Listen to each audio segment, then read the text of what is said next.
Hi friends, hello. Welcome to Crazy voice. இன்னைக்கு நம்ம பார்க்க போகிறது, நம்ம பார்த்துட்டு இருந்த அமானுஷ்ய நாவலோட 3வது பாட்டு தான். போன பாட்டோட கடைசியில் அந்த காடமைங்கிற கிழவி நம்ம சரவணனை வசியப்படுத்துறதுக்காக அவனோட தலைமுடியை கேட்டிருக்கோம். அதுபடியே அவனோட தம்பி பாஸ்கரும் அந்த முடியை எடுத்திருப்பாங்க.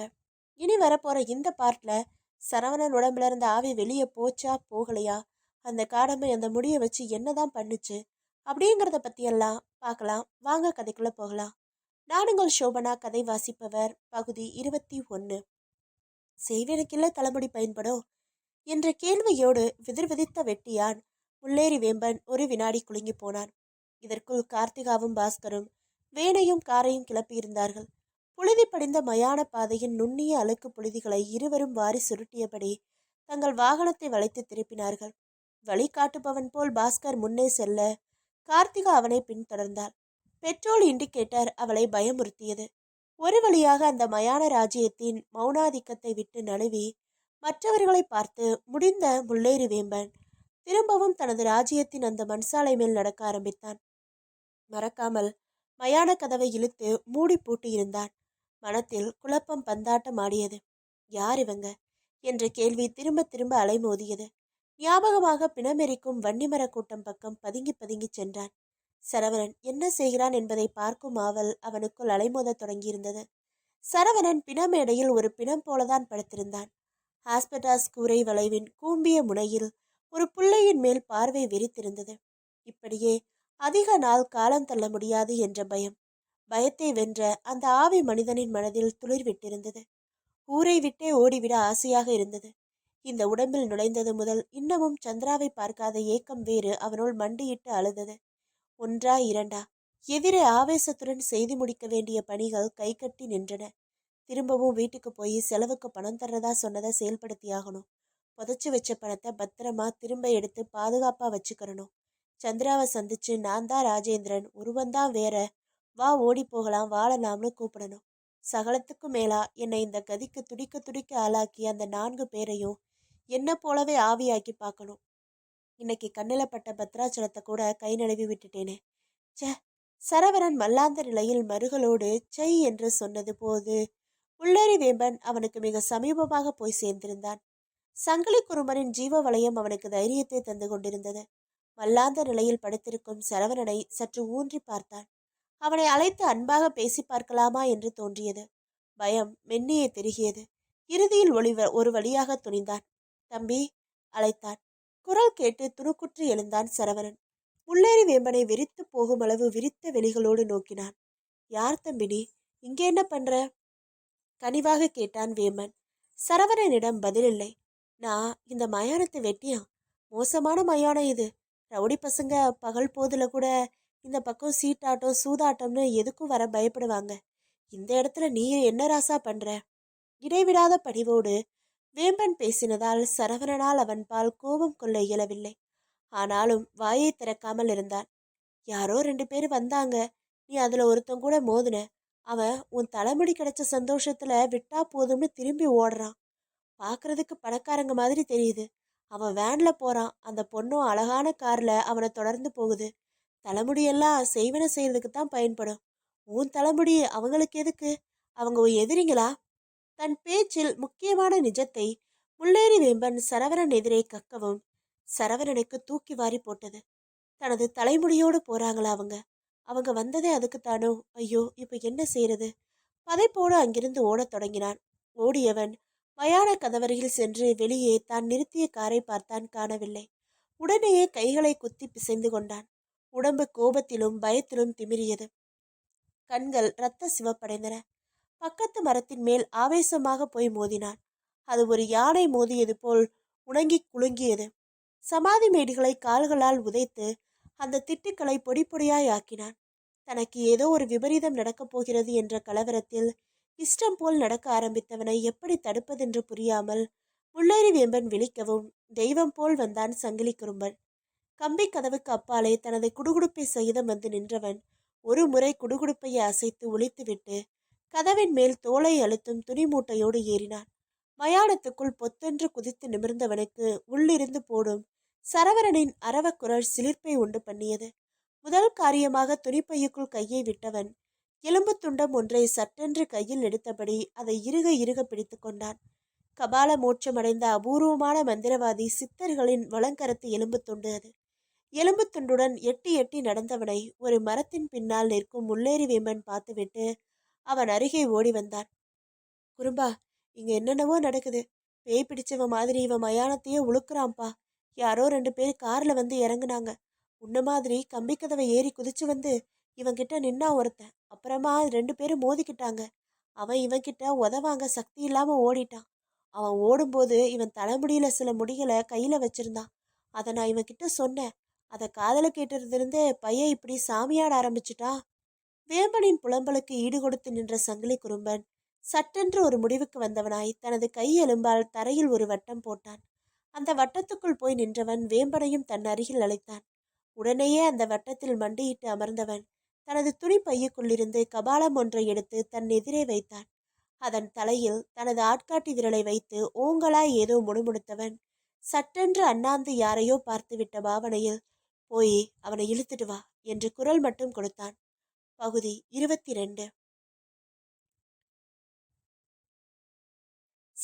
சரவணனின் தலைமுடியை செய்வினைக்காக பாஸ்கர் பறித்து சென்றிருப்பதை சுடுகாட்டு காவலாளி முல்லேறி வேம்பன் கூறவும் குடுகுடுப்பைக்காரன் சங்கிலி குறும்பன் ஒரு எலும்பால் வட்டமிட்டு அந்த வட்டத்துக்குள் தானும் நின்று வேம்பனையும் நிறுத்தி கொண்டு சரவணனை இழுத்து வருமாறு சூன்ய சக்தி ஒன்றை ஏவினான். வேம்பன் ஒன்றும் புரியாமல் விழிக்க திடீரென்று அந்த இடத்தை நோக்கி சரவணன் யாராலோ துரத்தப்படுவது போல் ஓடி வந்தான். ஓடி வந்தவன் வட்டத்தை பார்த்து அப்படியே நின்றான்.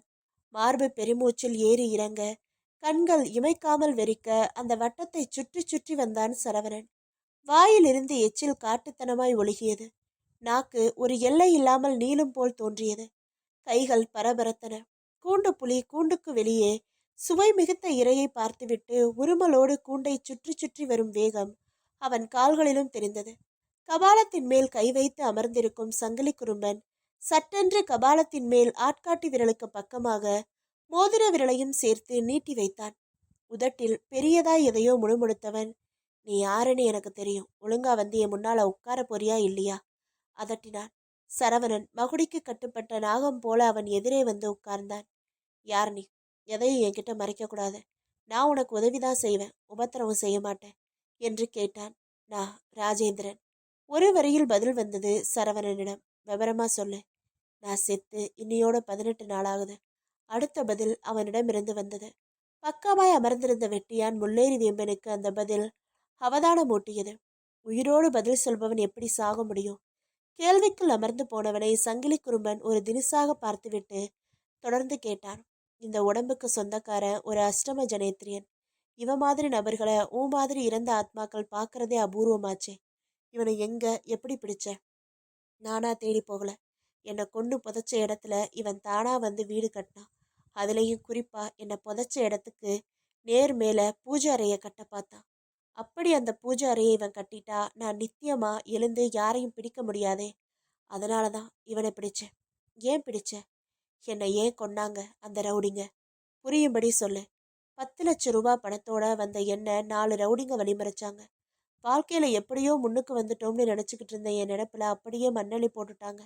என் குடும்ப பாசம், காதல் ஆசை, வாழணுங்கிற வெறி எல்லாமே அவங்களால மண்ணோட மண்ணா போச்சு. உடம்புல வலுவிருந்தா பூமியில யாரும் எதையும் செய்யலாம்னு என்ன சித்திரவதை பண்ணி கொண்டாங்க. எங்க பணம் எங்க பணம்னு கேட்டு கேட்டு கத்தியால குத்துறாங்க. அப்ப பணம் அவங்க கிட்ட போய் சேரலையா? இல்ல, அதை ஒரு இடத்துல புதைச்சி வச்சுட்டேன். அப்புறம்தான் அவங்க சித்திரவதைக்கு ஆளான. எனக்கு இப்ப அவங்க உயிர் வேணும், உயிர் வேணும், உயிர் வேணும். உன் தலைமுடியை கொண்டு போனது யாரு?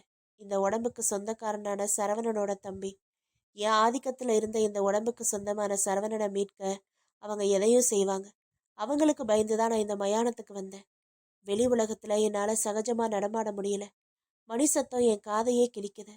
கோவில் கோபுரங்கள் என் கண்ணை எரிக்குது. நான் என் சந்திராவை கட்டிக்கிட்டு வாழணும். உயிரோட இருந்தா எவ்வளவு நாள் வாழ்வேனோ அவ்வளவு நாள் வாழணும். நான் வாழணும், நான் வாழணும். ஒரு பக்கம் அந்த ரவடிங்களை பழி வாங்குற ஆவேசம், மறுபக்கம் வாழணுங்கிற வெறி. உன்னை பார்த்தா எனக்கு பரிதாபமா இருக்கு. மாதிரி ஒரு ஆவியத்தான் நான் தேடிக்கிட்டு இருந்தேன். நீ எனக்கு ஒரு உதவி செஞ்சா நான் உனக்கு துணை நிற்கிறேன். நான் ஒரு கத்திக்குட்டி மந்திரக்காரன். ஆனாலும் சில சித்து வேலைகளை செய்வேன். மந்திர சாம்ராஜ்ய மகா வலிமை முழுசும் எனக்கு வரணும். நீ எனக்கு உதவி செய்யணும். செஞ்சா பதிலுக்கு நீ விரும்புகிற வாழ்க்கையை நான் அமைச்சு தர்றேன். அந்த ரவடிகளை பழிவாங்க நான் உனக்கு துணை நிற்கிறேன். இந்த உடம்புக்கு சொந்தமானவங்க உன்னை எது செஞ்சு செய்ய வந்தாலும் நான் தடுத்து நிறுத்துறேன். என்ன சொல்ற? அதுவரை கடுகடுவென்று புயலை போல் வீசி குமைந்தவன் சங்கிலி குருமனின் அந்த உறுதிமொழிகளால் தூக்கி நிறுத்தப்பட்டது போல் நிமிர்ந்தான். முகத்தில் முதல் தடவையாக புன்னகை வந்து புகுந்தது. அந்த புன்னகை அழியாமல், ஆமா, நான் உனக்கு என்ன உதவி செய்யணும் என்று கேட்டான். அவனை சங்கிலி குறும்பன் ஒரு தினுசாக பார்த்தான். அந்த உதவியை உடனே கேட்டுவிடக்கூடாது என்னும் ஒரு எச்சரிக்கை அவனுள் பரவி கொண்டிருந்தது. என்ன உதவி செய்யணும் கேளு. திரும்பவும் சரவணனிடம் நிமிண்டல். வேலை வரும்போது கேட்குறேன், ஆனா கட்டாயம் அந்த உதவி செய்வேன்னு சத்தியம் செய்யணும் நீ. சங்கிலி குறும்பனின் இந்த புத்திசாலித்தனமான வளைப்பில் சற்று மௌனித்தான் சரவணன். மனதுக்குள் புயல் மாதிரி வீசிக்கொண்டிருந்த ஆவேச உணர்வு அவனை எதற்கும் முன்னோக்கி தள்ளியது. சரி செய்கிற. சத்தியம் செய்யறது பெருசில்ல ராஜேந்திரா. அதன்படி நீ நடந்துக்கணும். எப்பவோ செஞ்ச பாவம்தான் நீ இப்படி அல்பாயுசுல சாகும்படி ஆயிடுச்சு. இப்போ எனக்கு சத்தியம் பண்ணிட்டு உன் ஆவேசம் அடங்கின உடனே அதை நிறைவேற்றாம போன உன்னை நான் சும்மா விட மாட்டேன். என்ன பண்ணுவேன்? காலாகாலத்துக்கும் ஆவியா எள்ளு தண்ணிக்கும் அன்ன பெண்டத்துக்கும் வக்கத்து போன துராத்மாவா உன்னை புளிய மரத்துல அரைஞ்சிடுவேன். விடுதலை இல்லாம நீ அந்த மரம் நசீர வர கிடந்து தவிக்க வேண்டியதுதான். சங்கிலி குருமன் சொல்லும் போதே குரலில் கொடூரம் கொப்பளித்தது. அதை கேட்ட சரவணனுக்கு வேண்டா வேண்டா என்று கத்த வேண்டும் போல் தோன்றியது. உன் விருப்பப்படியே நடந்துக்கிறேன். ஆனா என் சந்தோஷ வாழ்க்கைக்கு நீ குறுக்க நிற்கக்கூடாது என்றான். உன் விசேஷ சக்தியை தான் பயன்படுத்திக்குவேன். உன் வாழ்க்கைக்கு நான் எதிரி இல்லை. நல்லது, நான் சத்தியம் செய்கிறேன். உடனே நீ என்னை அந்த செய்வின கொடுமையிலிருந்து காப்பாத்து. இந்த தேகத்துல ஒவ்வொரு உறுப்புக்கும் தேவதை காவல் இருக்கு. அதுல கால் நரம்புக்குரிய தேவதைய செய்வினையாளர் தன் வசப்படுத்தி இந்த தேசத்துக்குரிய செயல்பாடுகளை தடுத்து நிறுத்தாம இருக்க வழி செய். சரவரன் சொல்லி வாய் மூடவும் சங்கிலி குறும்பன் தான் அமர்ந்த இடத்தை விட்டு எழுந்து நின்றான். வடக்கு பக்கமாக பார்த்து நின்றவன் சிறிது நேரம் கண்மூடி தியானித்தான். பிறகு வட்டத்தை விட்டு வெளியே வந்தான். வட்டத்துக்கு வெளியே சென்றவனை பயத்துடன் பார்த்தான். வட்டத்துக்குள் அவனோடு சேர்ந்து அமர்ந்து கொண்டிருந்த முல்லேறி வேம்பன். வெளியே சென்ற சங்கிலி குறும்பன் சரவணனை சுற்றி ஒரு வட்டமிட நினைத்தான். மாந்திரீக சித்தனின் வலக்கரத்து எலும்பு துண்டு அதற்கு உதவி செய்தது. சரவணனை சுற்றி வந்து ஒரு வட்டமிட்டான். சரவணன் அதை ஆச்சரியமாக பார்த்தான். என்ன செய்கிறேனே கேட்டான். உன்னை ஏவல் சக்திகள் நெருங்க விடாம செய்ய மந்திரச்சுவர் எழுப்புற. உன் கண்ணுக்கு அது தெரியாது, ஏவல் சக்திக்கு அது தெரியும்.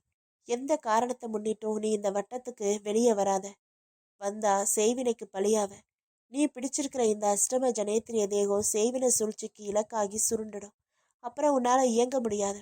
அதுக்காக நான் இந்த வட்டத்துக்குள்ளேயே இருந்தா என்னோட எண்ணங்கள் ஈடேறிடுமா? பொறு, செய்வின சக்தியை நான் திருப்பி விடுற வர பொறு. அப்புறம் ஊராஜ்யம்தான். பேசிய சங்கிலி குறும்பன் வேம்பனை பார்த்தான். வேம்பா, போய் ஒரு சட்டி நிறைய சாணியை கரைச்சி எடுத்துட்டு வா என்றான். வேம்பன் அது எதுக்கு என்பது போல் விழித்தான். போய் செய்யி. குறும்பனின் அதட்டலை தொடர்ந்து முல்லேறி வேம்பன் ஓடினான்.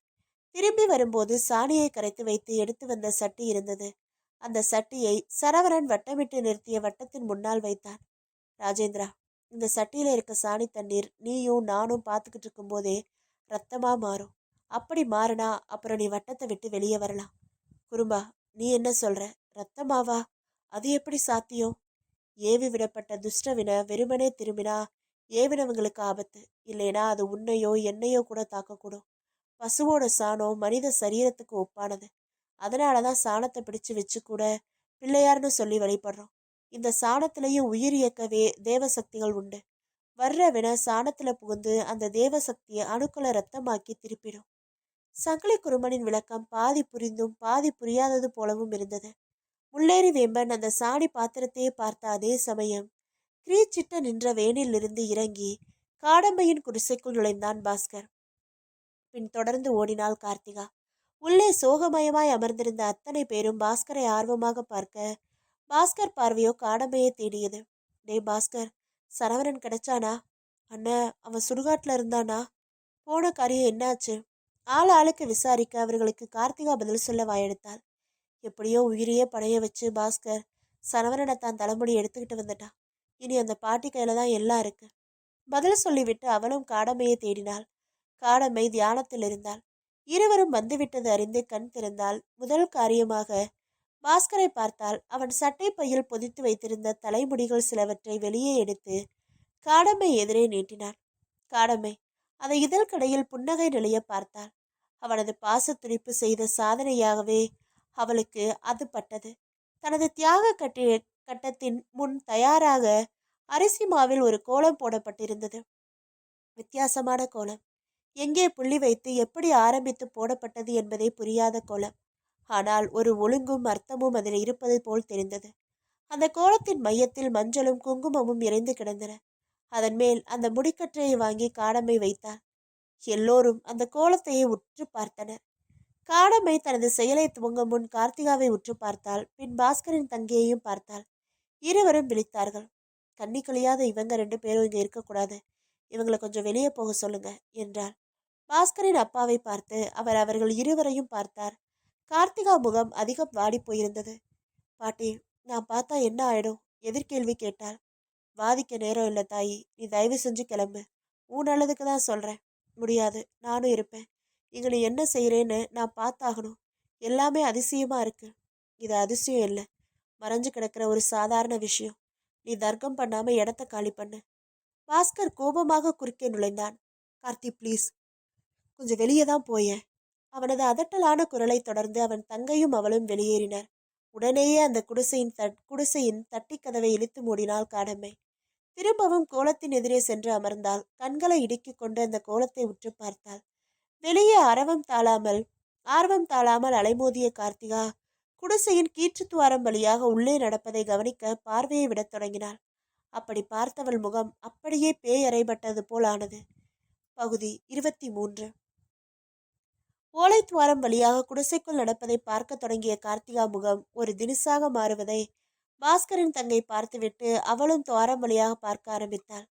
காடம்மை அந்த நேரம் பார்த்து தனது மணிக்கட்டை கத்தி ஒன்றால் கீறி கொண்டிருந்தாள். அந்த கிழட்டு தேகத்திலும் குருதி கொப்பளித்து கொட்ட ஆரம்பித்திருந்தது. கொட்டும் ரத்தம் அந்த கோலம் முழுக்க சிவப்பு புள்ளிகளாக சிதறி பரவியது. பக்கமாய் எல்லோரும் எதற்கோ கட்டுப்பட்ட மாதிரி உறைந்து போய்விட்டிருந்தார்கள். இரத்தத்தில் ஒரு துளி சரவணனின் தலைமுடி மேலும் பட்டது. அந்த அடுத்த வினாடியே தனது சுய பிரச்சை தன்னை விட்டு விலகினது போல் முற்றிலும் வித்தியாசமாக மாறத் தொடங்கினாள் காடம்மை. இடது கையில் எங்கிருந்து எப்படி வந்தது என்பது புரியாத தினசில் ஒரு எலும்பிச்சம்பளம். அதை வலது கைக்கு வாங்கி 2ஆக வெட்டி குங்குமத்தில் தேய்த்து குருதி கொட்டும் தனது வலது கையில் ஒரு துண்டை பிடித்து கொண்டு கசக்கி பிழிய ஆரம்பித்தாள் காடம்மை. சிவப்பாய் ரத்தம் குழாயிலிருந்து கொட்டுவது போல் எலுமிச்சை பழச்சாறு குங்குமத்துடன் கலந்து கொட்ட ஆரம்பித்தது. சாதாரணமாக 2-3 டீஸ்பூன் அளவில் முடிஞ்ச அளவுதான் சாறு வரும். அதிசயமாக பெருக்கெடுத்து பிழிய அது வந்துக்கிட்டே இருந்தது. காடம்மை எலும்பிச்சை துண்டை கோலத்தை சுற்றி கைகளை ஆட்டி வட்டமிட்டு பிழிந்து கொண்டே இருந்தாள். சாணி மொழிகிய தரைப்பரப்பு சொத சொதவென்று இரத்தப்பழி கண்ட பூமி போல உருமாறத் தொடங்கியது. சற்றைக்கெல்லாம் பிழிந்து முடித்தது போதும் என்பது போல் அந்த எலும்பிச்சை துண்டங்களை தனது கல்வி கிரகச்சாமியை நோக்கி விட்டெறிந்தாள். உஷ் உஷ் என்று பெருமூச்சு அவளிடம் உருவாகத் தொடங்கியது. கைகளில் இரத்தப்பெருக்கு தானாக நின்று விட்டிருந்தது. சட்டென்று உட்கார்ந்த இடத்தை விட்டு எழுந்து கொண்டவள் அந்த குடிசையின் மறைவான ஒரு பகுதிக்கு சென்றுவிட்டு திரும்பும் சமயம் கைகளில் சில பொருட்கள், குறிப்பாக அரிசி மாவில் செய்த ஈரப்பதமான உருண்டையும் ஒரு முட்டையும் ஒரு பொம்மையும் அந்த பொருட்களில் பளிச்சென்று தெரிந்தன. திரும்பவும் அந்த பொருட்களோடு கோலத்தின் எதிரே வந்து அமர்ந்தவள் நெருப்பு துண்டை மிதித்த வான்கோழி போல் சிலுசிலுப்பாக ஒரு கத்து கத்தினாள். பாஸ்கரும் அவன் குடும்பத்தவரும் உறைந்தே போனார்கள். பிறகு ஓங்கலாக பார்க்கவா என்று யாரையோ அழைக்கும் விதமாய் கத்திவிட்டு முட்டையை உயர தூக்கி எறிந்தாள். மேலேறிய முட்டை ஜஸ்டினின் புவியீர்ப்பு விசையை தத்துவத்துக்கே டாட்டா காட்டியது போல் திரும்பவும் கீழே விழாமல் மாயமானது. உடனேயே அரிசி மாவு உருண்டையை கோலத்துக்கு மிக அருகில் வைத்து ஒரு உருவம் போல் செய்தார். செய்த உருவத்தின் முட்டிக்கால் பரப்பின் மேல் எங்கிருந்தோ வந்த எலுமிச்சை பழம் மேலே வைத்துவிட்டு கைவசம் கொண்டு வந்திருந்த பொம்மையின் முட்டிக்காலை சற்று தூரச் சென்று அமர்ந்தவள் விரலால் தட்டினாள். தூரத்தில் உள்ள மாவு உருவத்தின் முட்டிக்கால் மேலுள்ள எலுமிச்சை மலம் இப்பொழுது தானாக உருண்டு கீழே விழுந்தது. காடமை முகத்தில் சந்தோஷம் பூத்தது. திரும்பவும் தன்னை மறக்க கெக்கே சிரிப்பு. அவள் உதடுகளில் அரும்ப ஒரு கற்பூர துண்டை எடுத்து சரவணனின் தலைமுடி கற்றைக்கு நடுவே வைத்து கண்களை பொத்தி மூடினார். மூடிய கைகளை திரும்ப எடுத்துக்கொண்ட போது எந்த ஒரு தீக்குச்சியின் உதவியுமின்றி அந்த கற்பூரம் கபகபவென்று பற்றி எரிய தொடங்கியது. அது எரிய ஆரம்பித்த மறு வினாடி பொம்மையை கையில் எடுத்தவள் அதன் காதை திருகினாள், காலை திருகினாள். திரிகிற நிலையில் அவளது கால்களும் தானாக திரும்பி வளைந்து கொள்ள ஆரம்பித்தன. அவளது வாய் கோணத் தொடங்கியது. வாதம் வந்து தாக்கியது போல். தவித்தவள் பாஸ்கரை பார்த்து பக்கமாய் அழைத்தாள். போ தம்பி, போ. உங்க அண்ணன் இப்ப என்ன மாதிரி சுருண்டு கிடப்பான். போய் காரில் தூக்கி போட்டுக்கிட்டு வா. துளி கூட பயப்படாத. இந்தா எலுமிச்சம்பழம், இது கையிலேயே இருக்கட்டும். எதிர்ப்பு வரும், கவலைப்படாத. நீ அவனை கொண்டு வர்ற வர இந்த பொம்மை காலை நான் பழைய நிலைக்கு திருப்ப மாட்டேன். பாத தேவதைக்கு என் ரத்தத்தை காணிக்கையாக்கி குளிர குளிர எலுமிச்சம்பழ ரசத்தால் அபிஷேகிச்சு என்னையே பணைய வச்சு நான் உன் அண்ணனுக்கு வினை விதைச்சிருக்கேன். விதைச்ச வினையை எடுக்கிறது சுலபம் இல்லை. சுலபமா எடுக்கத்தான் நேரடியா என்னோட வினைக்கு உட்படுத்திக்கிட்டு இருக்கேன். எனக்கு விடுதலை கிடைச்சாதான் உன் அண்ணனுக்கும் கிடைக்கும். இந்த வினை என்னை சில மணிகள் தான் கட்டுப்படுத்தும். அப்புறம் செயலிழந்து என்கிட்ட இருக்கிற தெய்வீக சக்தி தான் அதுக்கு காரணம். அது அந்த சில மணிக்குள்ளார நீ காரியத்தை முடிக்கணும். போ, போ. என் வாழ்க்கையில இந்த மாதிரி ஒரு சோதனைக்கு இப்பதான் முதல் தடவை என்னை உள்ளாக்கி இருக்கேன். வெற்றியோடு திரும்பி வா, போ. பாஸ்கர் அதை கேட்டு சீறிக்கொண்டு வெளியேறி வந்தவன் தயாராக இருந்த வேனில் கார்த்திகா இவன் காரில் ஏறவே சட்டென்று ஸ்டார்ட் செய்தாள். அரபு குதிரை மாதிரி திமிரலாக ஓட ஆரம்பித்தது அந்த வாகனம். ஸ்பீட் பிரேக்கரில் ஆக்சில் உடைபடும் வண்ணம் எம்பி பறந்தது. Pass, what?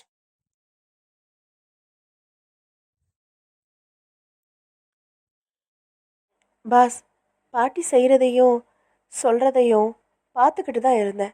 What a terrible. அவள் சரியான மெஜிஷியன். அந்த முட்டை எங்கே போச்சுன்னே தெரியல. பாத்தியா? பாஸ்கர் பதில் பேசாமல் பரபரப்பாக தென்பட்டான். முழுவதுமாக இருட்டி சாலை கரித்தனமாக கண்ணை கசக்கி விட்டது. ஹெட்லைட் வெளிச்சம் முடிந்த மட்டும் ஒளிக்கோடாக சாலையை வியாபித்து மேடு பள்ளங்களை அடையாளம் காட்டியது. கெடிகாரத்தை பார்த்தான். சரியாக மணி 8. மணி இப்ப என்ன இருக்கும்? வெட்டியான் முல்லேரி வேம்பனின் கேள்விக்கு அவன் குடிசையில் பதில் சொல்லாமல் இடுப்பில் கைவிட்டான் சங்கிலி குறும்பன். வேட்டி சுருக்கத்தில் ரசமணி தட்டுப்பட்டது. அதை எடுத்து கண்ணுக்கு நேரே பிடித்தபடி காடா விளக்கு டையச்சுவாலையை மறைத்து ரசமணியை பார்த்தான். ரசமணியை சுற்றி ஒரு 2 மில்லிமீட்டர் அளவுக்கு மெர்க்குரி விளக்கின் வெளிச்சம் போல் கதிர்கள் ஜொல்லித்தன. முதல் ஜாமம் முடிய போகுது வேம்பா என்றான் உடனே. அப்படின்னா மணி 8 தாண்டிடுச்சுன்னு சொல்லு. ஆமா. எப்படி அவ்வளோ துல்லியமாக சொன்ன? எல்லா ரசமணியை வச்சுத்தான். எப்படி? உனக்கு சொன்னால் புரியாது. இது நிகழ்காலத்தை காட்டுற கடிகாரம் மட்டும் இல்லை வேம்பா. எதிர்காலத்தில் என்ன பெரிய பெரிய தனவானாக்க போகிற அதிர்ஷ்டமணி. இமாலய சித்தர் ஒருத்தர் தன்னோட மரணத்துக்கு அப்புறம் எனக்கு தந்த பெரிய சொத்து இது. இது வந்த நேரம்தான் நான் இந்த ஆவி மனுஷனை சந்திச்சிருக்கேன். 10 லட்ச ரூபாய் பணம், வித்தியாசமான பலம் எல்லாம் கொண்ட இந்த ஆவி மனுஷனை நான் என் அடிமையாக்கிட்டா எனக்கு ஈடு சொல்ல இந்த உலகத்தில் ஒருத்தர் கிடையவே கிடையாது. உனக்கு ஒன்றும் புரியலை குறும்பா. ஆமாம், அவனை நீ எப்படி பயன்படுத்திக்க போற? நீ அவன்கிட்ட கேட்க விரும்புகிற உதவி என்ன? முல்லேரி வேம்பனின் கேள்விக்கு பதில் சொல்லும் முன் சரவணனிடமிருந்து அழைப்பொலி கேட்டது. இருவருமாக ஓடினார்கள். ஞாபகமாக வேம்பன் தீப்பந்தத்தை எடுத்துக்கொண்டான். அந்த வளையத்துக்கு உள்ளே அமர்ந்திருந்த சரவணன் எதிரில் உள்ள சாணி பாத்திரம் அடுப்பின் மேலுள்ள உலைத்தண்ணீர் போல் நெருப்பின் தொடர்பே இல்லாமல் பிளக் பிளக் என்று கொப்பளிக்க கொதித்து கொண்டிருந்தது. ஊன்றி பார்த்தபோது இரத்த துவையலாக அது மாறி இருந்தது. வேம்பன் அதை பார்த்து சிரித்தான். சங்கிலி குறும்பன் சட்டென்று அண்ணாந்து மரக்கிளையை பார்த்தான். இருட்ட என்னத்தை பார்க்குற? வேம்பனின் கேள்விக்கு பதில் தராமல் இடுப்பு ரசமணியை உடனே கைகளில் எடுத்து கோழியை தூக்கி போடுவது போல் தூக்கி தூக்கி போட்டு பிடித்தபடி யாரையோ தேடும் பாவனை காட்டத் தொடங்கினான். சில வினாடிகளுக்கு பிறகு பக்கத்து சமாதி மேடு ஒன்றை உடைக்க ஆரம்பித்தான். கட்டி கட்டியாக மண் பெயர்ந்து வந்தது. வேம்பனையும் உதவிக்கு அழைத்தான். அவர்கள் செயலை மிக அதிசயமாக ஊன்றி பார்த்தான் சரவணன். பழையாதே தெரித்து ஓடும் பார்வை, ஆணியால் அடித்தது போல் அசையாமல் விரிந்து நிலையாக இமைக்காத பார்வை. அவர்கள் பெயர்த்த மண் கட்டிகளை சுமக்காமல் சுமந்து வந்து அந்த இரத்த பாத்திரத்தின் மேல் போட்டு மூடத் தொடங்கினார்கள். ஒரு வழியாக அந்த சாணிப்பானை இரத்த பாத்திரமாகி அப்படியே மண்மேட்டில் சமாதியாகவும் போனது. ராஜேந்திரா, இப்ப நீ தைரியமா வட்டத்தை விட்டு வெளியே வரலாம். அழைத்தான் சங்கிலி குறும்பன். மதையானை போல் வெளியே வந்தான் சரவணன். முதல் தடவையாக நன்றியோடு சங்கிலி குறும்பனை பார்த்தான். குடிசைக்கு வா, எங்க கூட அழைத்து விட்டு குடிசையை நோக்கி நடந்தான். சரவணன் அவர்கள் இருவரையும் பின்தொடர்ந்தான். குடிசைக்குள் நுழைந்தவனை வெற்றி புன்னகையோடு பார்த்தான் சங்கிலி குறும்பன். உனக்கு வந்த முதல் லாபத்தை திருப்பி சமாதி கட்டிட்டேன். இதே போல எது வந்தாலும் காப்பாத்தி தரேன், கவலைப்படாத. நீ இங்க தைரியமா தங்கலாம். விடிஞ்சு மத்ததை பேசிப்போம். முதல்ல போய்ப்படு என்றான். குடிசை திண்ணை அவனை குதூகலமாய் வரவேற்றது. ஆமா, அந்த 10 லட்சத்தை எங்க புதைச்சு வச்சிருக்க? மெல்ல வினயமாக கேட்டான். விமான நிலையத்துக்கு பக்கத்துல பாரதி நகருக்கு போற பாதையில ஒரு மரத்துக்கு கீழே. எந்த மரம்? தெரியாத. இப்ப போனா அடையாளம் காட்ட முடியுமா உன்னால? இப்ப நான் போயே தீரணும். என் வீட்டுக்கு நான் பணம் தரதா சொல்லியிருக்கேன், தந்தாகணும். கவலைப்படாத, அர்த்த ஜாமம் முடிகிறப்போ போகலாம். இப்போ போய் தூங்கு. அதே போல் போனான், படுத்தான். தூக்கம் மட்டும் வரவில்லை. உள்ளே சங்கிலி குறும்பனை தூக்கம் கவ்விக்கொண்டிருந்தது. என்ன குறும்பா, தூக்கம் அசத்துதா? வேம்பன் கேட்டான். ஆமா வேம்பா, செய்வின காரியத்தை எப்போ செஞ்சாலும் தடுத்தாலும் அன்னைக்கு உடம்ப களைச்சு போயிடும். அந்த காரியத்துக்கு மட்டும் அப்படி ஒரு சக்தி என்றவன் அப்படியே நித்திரையில் வலிக்கினான். வேம்பனும் துணை போனான். உறக்க கலக்கத்தில் அவனது இடுப்பு ரசமணி ஒரு கோழிக்குண்டாக உருண்டு இருளில் எங்கோ மறைந்தது. அதே சமயம் மயான வாயிலில் பெருத்த ஆரவாரத்துடன் வந்து நின்றது பாஸ்கரும் கார்த்திகாவும் வந்தவன். பகுதி 24. புழுதியை கிளப்பிவிட்டு ஒரு குலுங்கு குலுக்கி நின்ற அந்த வேனிலிருந்து ஆர்வமாக இறங்கினான் பாஸ்கர். கார்த்திகா மயான சூழலை பார்த்து மலைக்க ஆரம்பித்திருந்தாள். இறங்கி தரையை தொட மனம் இடம் கொடுக்காமல் அவளை இழுத்து பிடித்து வைத்திருந்தது. இந்த வேனை பார்த்து கோட்டான் ஒன்று ஒரு மரத்திலிருந்து கூக்குரலிட்டது. அந்த சத்தம் முடிந்த மட்டும் மயான மரங்களில் மோதி அதிர்ந்து சிதைந்து போய் காதுகளை தொட்டது. கார்த்திகா, பயப்படாத, இறங்கு. பாஸ்கர் அவளை ஊக்கினான். ஒரே இருட்டா இருக்கு, பயம் மென்னிய பிடுங்குது. பயந்தா காரியம் ஆகுமா? பூட்டி கிடக்கிற கேட்டை கடந்து சரவணனை என் ஒருத்தனால எப்படி இந்த இருட்டில் இழுத்து வர முடியும்? Come on quick. பயமா இருக்கு பாஸ். என்ன கார்த்தி, திரும்ப திரும்ப அதையே சொல்லிக்கிட்டு லாஜிக்காக பேசுகிறதா நினச்சிக்கிட்டு எவ்வளோ கேள்வி நீ கேட்டிருப்ப. உன் கருத்துப்படி சுடுகாடும் இந்த பூமியில் ஒரு நிலப்பகுதி தானே. ஆர்கியூ பண்ணுற நேரமாக இது. அனுபவங்கள் எவ்வளவோ விஷயங்களை வாழ்க்கையில் நமக்கு புரிய வச்சிடுது. இன்னைக்கு எனக்கு நேர்ந்த ட்ரெமன்ஸ் எக்ஸ்பீரியன்ஸ் இருக்கே. ஓ காட். ஓகே ஓகே, அப்புறம் பேசலாம். எடு அந்த டார்ச் லைட்டை. அவன் கேட்க அவள் எடுத்து தந்தாள். நான் சரவணனோட வந்து டார்ச் லைட் அடிக்கிறேன். இறங்கி அந்த கேட்டுக்கிட்டையாவது வா. என்ன? அவளுக்கு கட்டளை இட்டுவிட்டு மெல்ல அந்த மயான கம்பி கேட்டை நோக்கி நடந்தான். டார்ச் லைட் வெளிச்சத்தை உள்ளே பாய்ச்சினான். மண் பாதை லேசாய் தெரிந்தது. கதவை பற்றி ஏறி தாண்டி அந்த பாதையில் குதித்தான், நிமிர்ந்தான். டார்ச் லைட் முடிந்த வரைக்கும் வெளிச்சத்தை அனுப்பி சமாதி மேடுகளை காட்டியது. ஒரு சமாதி அருகே யாரோ விசும்பி எழும் சத்தம். பாஸ்கரின் உதிர ஓட்டம் அந்த சத்தத்தால் உரைநிலைக்கே போய்விட்டது. அங்கே நிற்கக்கூடாது என்பது போல் வேகமாக நடந்தான். இலைத்தலை நசுங்கி சரசரக்க சத்தம் போட்டு மேலும் பயமுறுத்தியது. நடையில் மேலும் வேகம் கூட்டினான். காடமை மந்திரித்து தந்த எலுமிச்சம்பழத்தை கையில் எடுத்துக்கொண்டான். யாரோ கூட வருவது போல் ஒரு சத்தம் திடீரென்று வந்து இழைந்தது. விகசிப்பாக ஹே இஷிஷ் யா என்றெல்லாம் வினோத சத்தம் காதை தொட்டது. முகத்தை திரும்பி பார்க்க மனம் அனுமதிக்கவில்லை. பார்க்காமல் இருக்கவும் முடிக்கவில்லை. நடக்கும் அந்த சமயத்தில் சட்டென்று திரும்பினான். கண்ணங்கருக்க கரடி போல் யாரோ நிற்பது போல் ஒரு பிரம்மை. சட்டென்று டார்ச் லைட் வெளிச்சத்தை பாய்ச்சி பார்த்தான். அந்த கருப்பு உருவம் உடனேயே கரைந்து விலகின மாதிரி வெற்றிடம் தென்பட்டது. பாஸ்கர் முகத்தில் வியர்வை பந்தல் போடத் தொடங்கியது. உள்நாக்கு ஈரமின்றி உலர்ந்த மீன் துண்டம் போல் வறண்டு போய்விட்டிருந்தது. திக்கும் திசையும் தெரியாமல் டார்ச் லைட்டை முடிந்த இடம் வரை சுற்றினான். மண்பீட்டில் இருக்கும் வெட்டியான் குடிசை தட்டுப்பட்டது. அந்த குடிசை வாசலில் திண்ணை மேல் சரவணன் உறக்கம் பிடிக்காமல் கொதிக்கும் மனதோடு மல்லாந்திருந்தவன் வெளிச்சம் ஒன்று தன்னை கடந்தது கண்டு திடுக்கிட்டு எழுந்து நின்றான். தொலைவில் ஓரிடத்தில் டார்ச் லைட்டின் வெளிச்ச புள்ளி அசைவாக தெரிந்தது. யாராக இருக்கும்?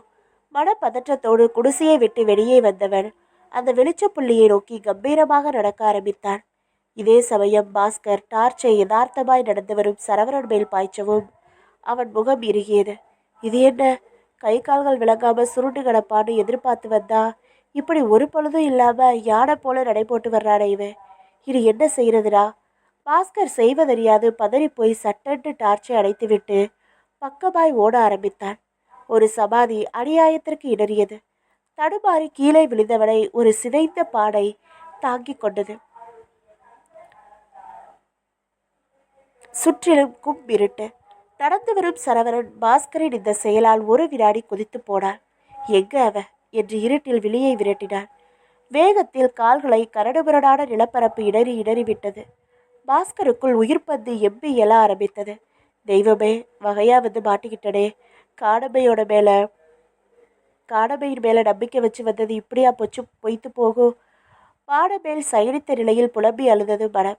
கை கால்களில் நடுக்கம் தந்தி அடித்துக் கொண்டிருந்தது. இதற்குள் பக்கமாய் வந்து சரவணன் தேடுவதை அரவங்கள் உணர்த்தின. அடர்த்தியான கருப்பு நிழல் உருவமாய் அவன் தயங்கி தயங்கி நடந்து வருவது தெரிந்தது.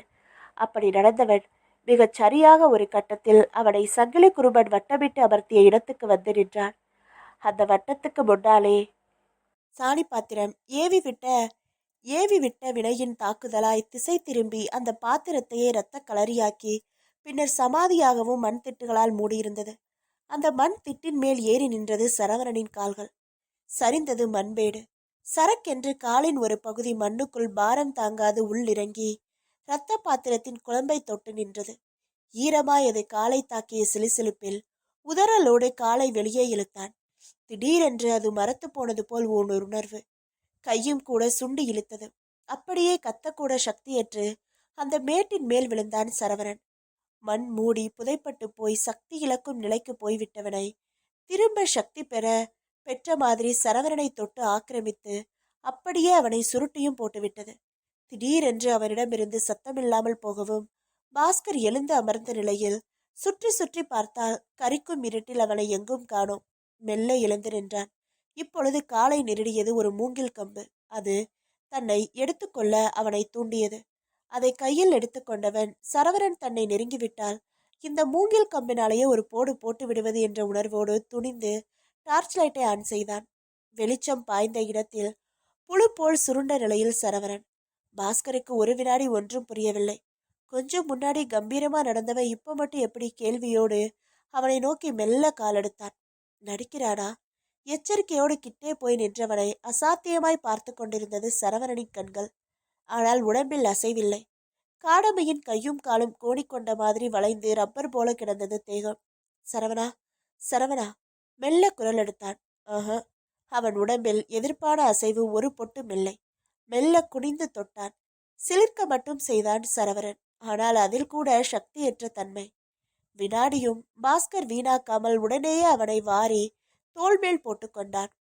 டார்ச் லைட்டை பாய்ச்சியபடி நடக்க ஆரம்பித்தான். பின்னால் பலர் தொடர்வது போல் அரவம் பழையபடி கேட்டது. திரும்பி பார்க்காமல் தொடர்ந்து நடந்து கொண்டே இருந்தான். வெகு சமீபத்தில் கம்பி கதவு தெரிந்தது. அதன் மேல் வெளிச்சம் படவும் வெளியே வேனிலிருந்து கார்த்திகா உடனே வேனின் ஹெட்லைட்டை தட்டிவிட்டாள். வெள்ளமாய் பாய்ந்தது வெளிச்சம். கார்த்தி, கமான் குயிக், அலறினான். கதவை திறந்து இறங்கி ஓட ஆரம்பித்தாள் கார்த்திகா. மயான குடிசையில் அரை தூக்கத்தில் இருந்த சங்கிலி குருமன் காதுகளை அந்த சத்தம் லேசான ஒளியாக தேய்ந்து போய் தீண்டவும் விருட்டென்று அவன் எழுந்தான். அமுங்கி எரியும் காடா விளக்கை பெரியதாக்கியபடி கதவை திறந்து திண்ணையை பார்த்தான். சரவணன் இல்லாதது கண்டு திடுக்கிட்டு மயான வாயில் புறமாக கதவை நோக்கி அந்த மண்மேட்டை விட்டு இறங்கி வந்து பார்த்தான். பளீர் வெளிச்சத்தில் சரவணனை கார்த்திகா கம்பி கேட்டின் மேல் ஏறி மறுபுறமாய் கைத்தாங்களாய் வாங்கி கொண்டிருந்தான். இது எப்படி சாத்தியம்? பதைப்போடு விளக்கும் கையுமாக கேட்டை நோக்கி காட்டுத்தனமாய் ஓடத் தொடங்கின அவன் கால்கள். இதற்குள் சரவணனை கார்த்திகா கேட்டுக்கு மறுபுறம் வாங்கி தன் தோள்மேல் சரித்து கொண்டாள். அத்தா, உள்மன கேவலோடு சூழ்நிலையையும் பார்க்காமல் மார்புக்கு அழுத்த அவனை கட்டி கொண்டாள். பாஸ்கர் தானும் கேட்டின் மேல் ஏறி குதிக்க ஆரம்பித்தான். இதற்குள் கேட்டை நெருங்க தொடங்கியிருந்தது சங்கிலி குருமன் தேகம். கார்த்திகா அவன் வருவதை பார்த்து விட்டாள். பாஸ், யாரோ உன்னை துரத்திட்டு வாய் விட்டு கத்தினாள். பாஸ்கர் அதையெல்லாம் கவனிக்க அவகாசம் இல்லாதபடி வேகம் எடுத்தான். நீ போய் வேனை ஸ்டார்ட் பண்ணு கார்த்தி. திரும்பவும் அலறினான். பகுதி 25. மயான வாசல் கேட்டு அருகில் கார்த்திகாவும் பாஸ்கரும் சரவணனை கடத்துவதை பார்த்துவிட்டு ஓடி வந்த சங்கிலி குறும்பன் கதவை எட்டி பிடிப்பதற்குள் எல்லாம் நடந்து முடிந்துவிட்டது. கார்த்திகா மின்னல் காலில் கட்டி கொண்டவள் போல் ஓடிப்போய் வேனை கிளப்பி வந்தாள். பாஸ்கர் அந்த வேனுக்குள் சரவணனை ஒரு பந்தாய் விட்டெறிந்துவிட்டு அது ஓட ஓட அதில் தொற்றிக்கொண்டான். சக்கரவட்டம் போட்டு புழுதி குவியலை கிளப்பி மயான கதவின் அருகே விதிர்த்து நிற்கும் சங்கிலி குறும்பன் முகத்தை அழுங்கால் அடித்துவிட்டு மயான நீக்கம் செய்த அந்த வேனை அப்படியே ஸ்தம்பிப்போடு பார்த்தான் சங்கிலி குறும்பன். இதற்குள் சத்தம் கேட்டு வேம்பனும் எழுந்து வந்திருந்தான். என்ன குறும்பா, என்ன ஆச்சு? வந்த வேகத்தில் கேட்டான். என்னத்த சொல்ல வேம்பா, அந்த பயலோட உறவுக்காரங்க எப்படியோ அவனை கடத்திட்டாங்க. ஒரு பெரிய ஐஸ்வர்யமே கிடைக்க போகுதுன்னு நினைச்சு இருமாந்து கிடந்த. எல்லாம் பாழா போச்சு. இப்ப என்ன பண்ண போற? என்ன பண்ணவா? பொறுத்திருந்து பாரு. சங்கிலி குறும்பனின் பேச்சில் கோபமும் ஏமாற்றமும் சம விகிதத்தில் துணித்தன. மேலும் எரிச்சல் மூட்டுவது போல் ஒரு கிழட்டு ஆந்தை அவர்கள் இருவர் ஊடே மரம் விட்டு மரம் கடந்து போனது. அதன் சடசட சத்தமும் அந்த வேலை பார்த்து கோட்டான் ஒன்று சேர்ந்து சப்திக்கவும் அந்த மயான ராஜ்யத்தின் கொடூரம் இருவரையும் மௌனப்படுத்தியது. வேன் விமான நிலைய வளைவில் வேகம் குறையாமல் திரும்பிக் கொண்டிருந்தது. கார்த்திகா தான் இயக்கிக் கொண்டிருந்தாள். ஸ்டேரிங் அவள் கைகளில் அனாயாசமாக சுழன்று கொண்டிருந்தது. சரவணன் லேசாய் திமிரிக் கொண்டிருந்தான். அவனை இறுக்கி பிடித்திருந்தான் பாஸ்கர். கதவு ஜன்னல் வழியாக பார்வையை சற்று ஆசுவாசமாக விட்டபோது ஒன்றன் பின் ஒன்றாக 4 லாரிகளை கார்த்திகா ஓவர்டேக் செய்து கொண்டிருந்தாள். காடமையின் குடிசை இன்னும் சில நிமிடங்களில் வந்துவிடும். இந்த ஆவி மனிதனை அவ எப்படி எதிர்கொள்ளப் போகிறா? பாஸ்கர் தனக்குள் செருமாந்து போனான். ஒரு வழியாக குடிசையை எட்டி நின்றது வேன். ஒரு புலி பொன்னை போல் வேகம் காட்டினாள் கார்த்திகா. பாஸ்கர் சரவணனை வாரி தோளில் போட்டவனாய் குடிசைக்குள் நுழைந்தான். அந்த தெய்வ சாநித்தியம் சரவணனை என்னவோ செய்தது. கை கால்கள் ரப்பராய் சுருண்டு கொண்டு விட்ட நிலையிலும் உடம்பில் எதிர்ப்பை அசாத்தியமாக காட்டி வாய் வழியே அலறலை முடங்களாய் வெளிக்காட்டினாள். நெருப்பின் மேல் விழுந்துவிட்ட புழுவை போல் இருந்தது அவன் நிலை. காடம்மை ஏறத்தாழ அவனைப் போலதான் இருந்தாள். ஆனால் உடம்பில் பதட்டமோ பரபரப்போ இல்லை. சரவணனின் அப்பா ஓடி வந்து சரவணனை இறுக்கி பிடித்து கொண்டார். பாஸ்கர் காடம்மையை நெருங்கினான். பாட்டி, எப்படியோ அண்ணனை அடிச்சு பிடிச்சு இழுத்துட்டு வந்துட்டேன். அடுத்து என்னத்த பண்ண? பாஸ்கரின் கேள்விக்கு காடம்மையின் பார்வை அந்த கூரை சரிவில் ஓரிடம் நோக்கி ஓடியது. அங்கே ஒரு பெரிய தோல்பை. உடனேயே அந்த தோல்பையை கலற்றி வெளியே எடுத்தான். பாஸ்கர் அதில் சினுங்கி குலுங்கியது இரும்புச் சங்கிலிகள். நெடு நாட்களாய் தங்களுக்கு பணியே இல்லாமல் போய்விட்டதை அவைகளின் மேல் படிந்து கிடக்கும் துருவேறிய அரக்கு நிறம் காட்டி கொடுத்தது. பாஸ்கருக்கு உடனேயே புரிந்துவிட்டது. அந்த சங்கிலியால் சரவணனின் கை கால்களை இழுத்து கட்டத் தொடங்கினான். சங்கிலியின் ஒரு முடிவை பூஜை மேடை இருந்த இடத்தில் ஒரு இரும்பு வளவியோடு சேர்த்து கட்டினான். நெற்றியில் வழிந்த வியர்வையை சுண்டி ஒரு நீர்க்கோட்டை சொட்ட விட்டான். பின்னர் அண்ணாந்தான். வெறிப்பான வெறுப்பில் அவனது தாய் அருகே கார்த்திகாவின் அம்மா. விழிகளில் மருட்சியோடு தங்கை. கையை கட்டி கொண்டு தவிப்பாக அவன் அப்பா. கண்களில் நீர் திரண்டு நிற்க கார்த்திகா. அவர்களை ஏன் பார்த்தோம் என்பது போல் மனம் வருந்தியது. உடனேயே மனத்தை கலைத்து கொண்டு காடம்பை அருகே சென்று மண்டியிட்டு அமர்ந்தான். பாட்டி, நீ சொன்ன மாதிரி எல்லாம் முடிஞ்சிருச்சு. நீ எப்ப பழைய நிலைக்கு வருவ? அதுக்கு நான் ஏதாவது பண்ணணுமா? கேட்க வேண்டியதை கச்சிதமாக கேட்டான். அவள் அவன் எதிரே தன் வளைந்த கைகளை கஷ்டப்பட்டு கூப்பினாள். மீண்டும் அதை விடுவித்த போது உருண்டு விழுந்தது ஒரு எலும்பிச்சை. ஆவலாக அதை கையில் எடுத்தான். அவள் தன் கண்களை பம்பரம் போல் பதிலுக்கு சுழற்றினாள். சரியாக அதை புரிந்து கொண்டு எதிர்கேள்வி கேட்டான். இந்த பழத்தால உன்னை சுத்தணுமா? ஆம் என்பது போல் பரவசம் காட்டினாள் காடம்மை. உடனேயே அந்த பழத்தை கையில் பிடித்து கொண்டு திருஷ்டி கழிப்பது போல் அவனை சுற்றினாள். ஒவ்வொரு சுற்றுக்குமாக அவளது ஒவ்வொரு உறுப்பும் சரியானது. 4வது சுற்றின் போது காடம்மை எழுந்து அமர்ந்தே கொண்டாள். எல்லோரும் பெருமூச்சு விட்டனர். காடம்மை உடனேயே கண்களை மூடி ஒரு வினாடி தியானித்தாள். பிறகு வாய் திறந்தாள். தம்பி, உன் விடாமுயற்சியால நினைச்சபடி எல்லாத்தையும் முடிச்சுட்ட. உன் குடும்பம் தைரியமா இனி திரும்பி போகலாம். சரவணனுக்கு இனி நான் பொறுப்பு. இந்த குடிசைக்குள்ளார அவரால் எந்த சேட்டையும் பண்ண முடியாது. நீங்க போய் அந்த தசதேச விஷால சுவடி குறிப்புகளை கொண்டுகிட்டு வாங்க. இவனை பிடிச்ச அந்த ஆவியை நான் விரட்டுறேன் என்றாள். அவள் அப்படி சொன்ன சமயம் அதற்கு எதிர்ப்பாக சரவணன் தேகம் சங்கிலி பிடிப்பை மீறி எகிரியது. காடம்மை திமிரிய சரவணனை தீர்க்கமாக பார்த்தாள். அந்த பார்வையின் தீர்க்கம் தாங்காமல் அவன் கோடிக்கொண்ட வாய் வெளியே பெரிய அளவில் முடங்கினான்.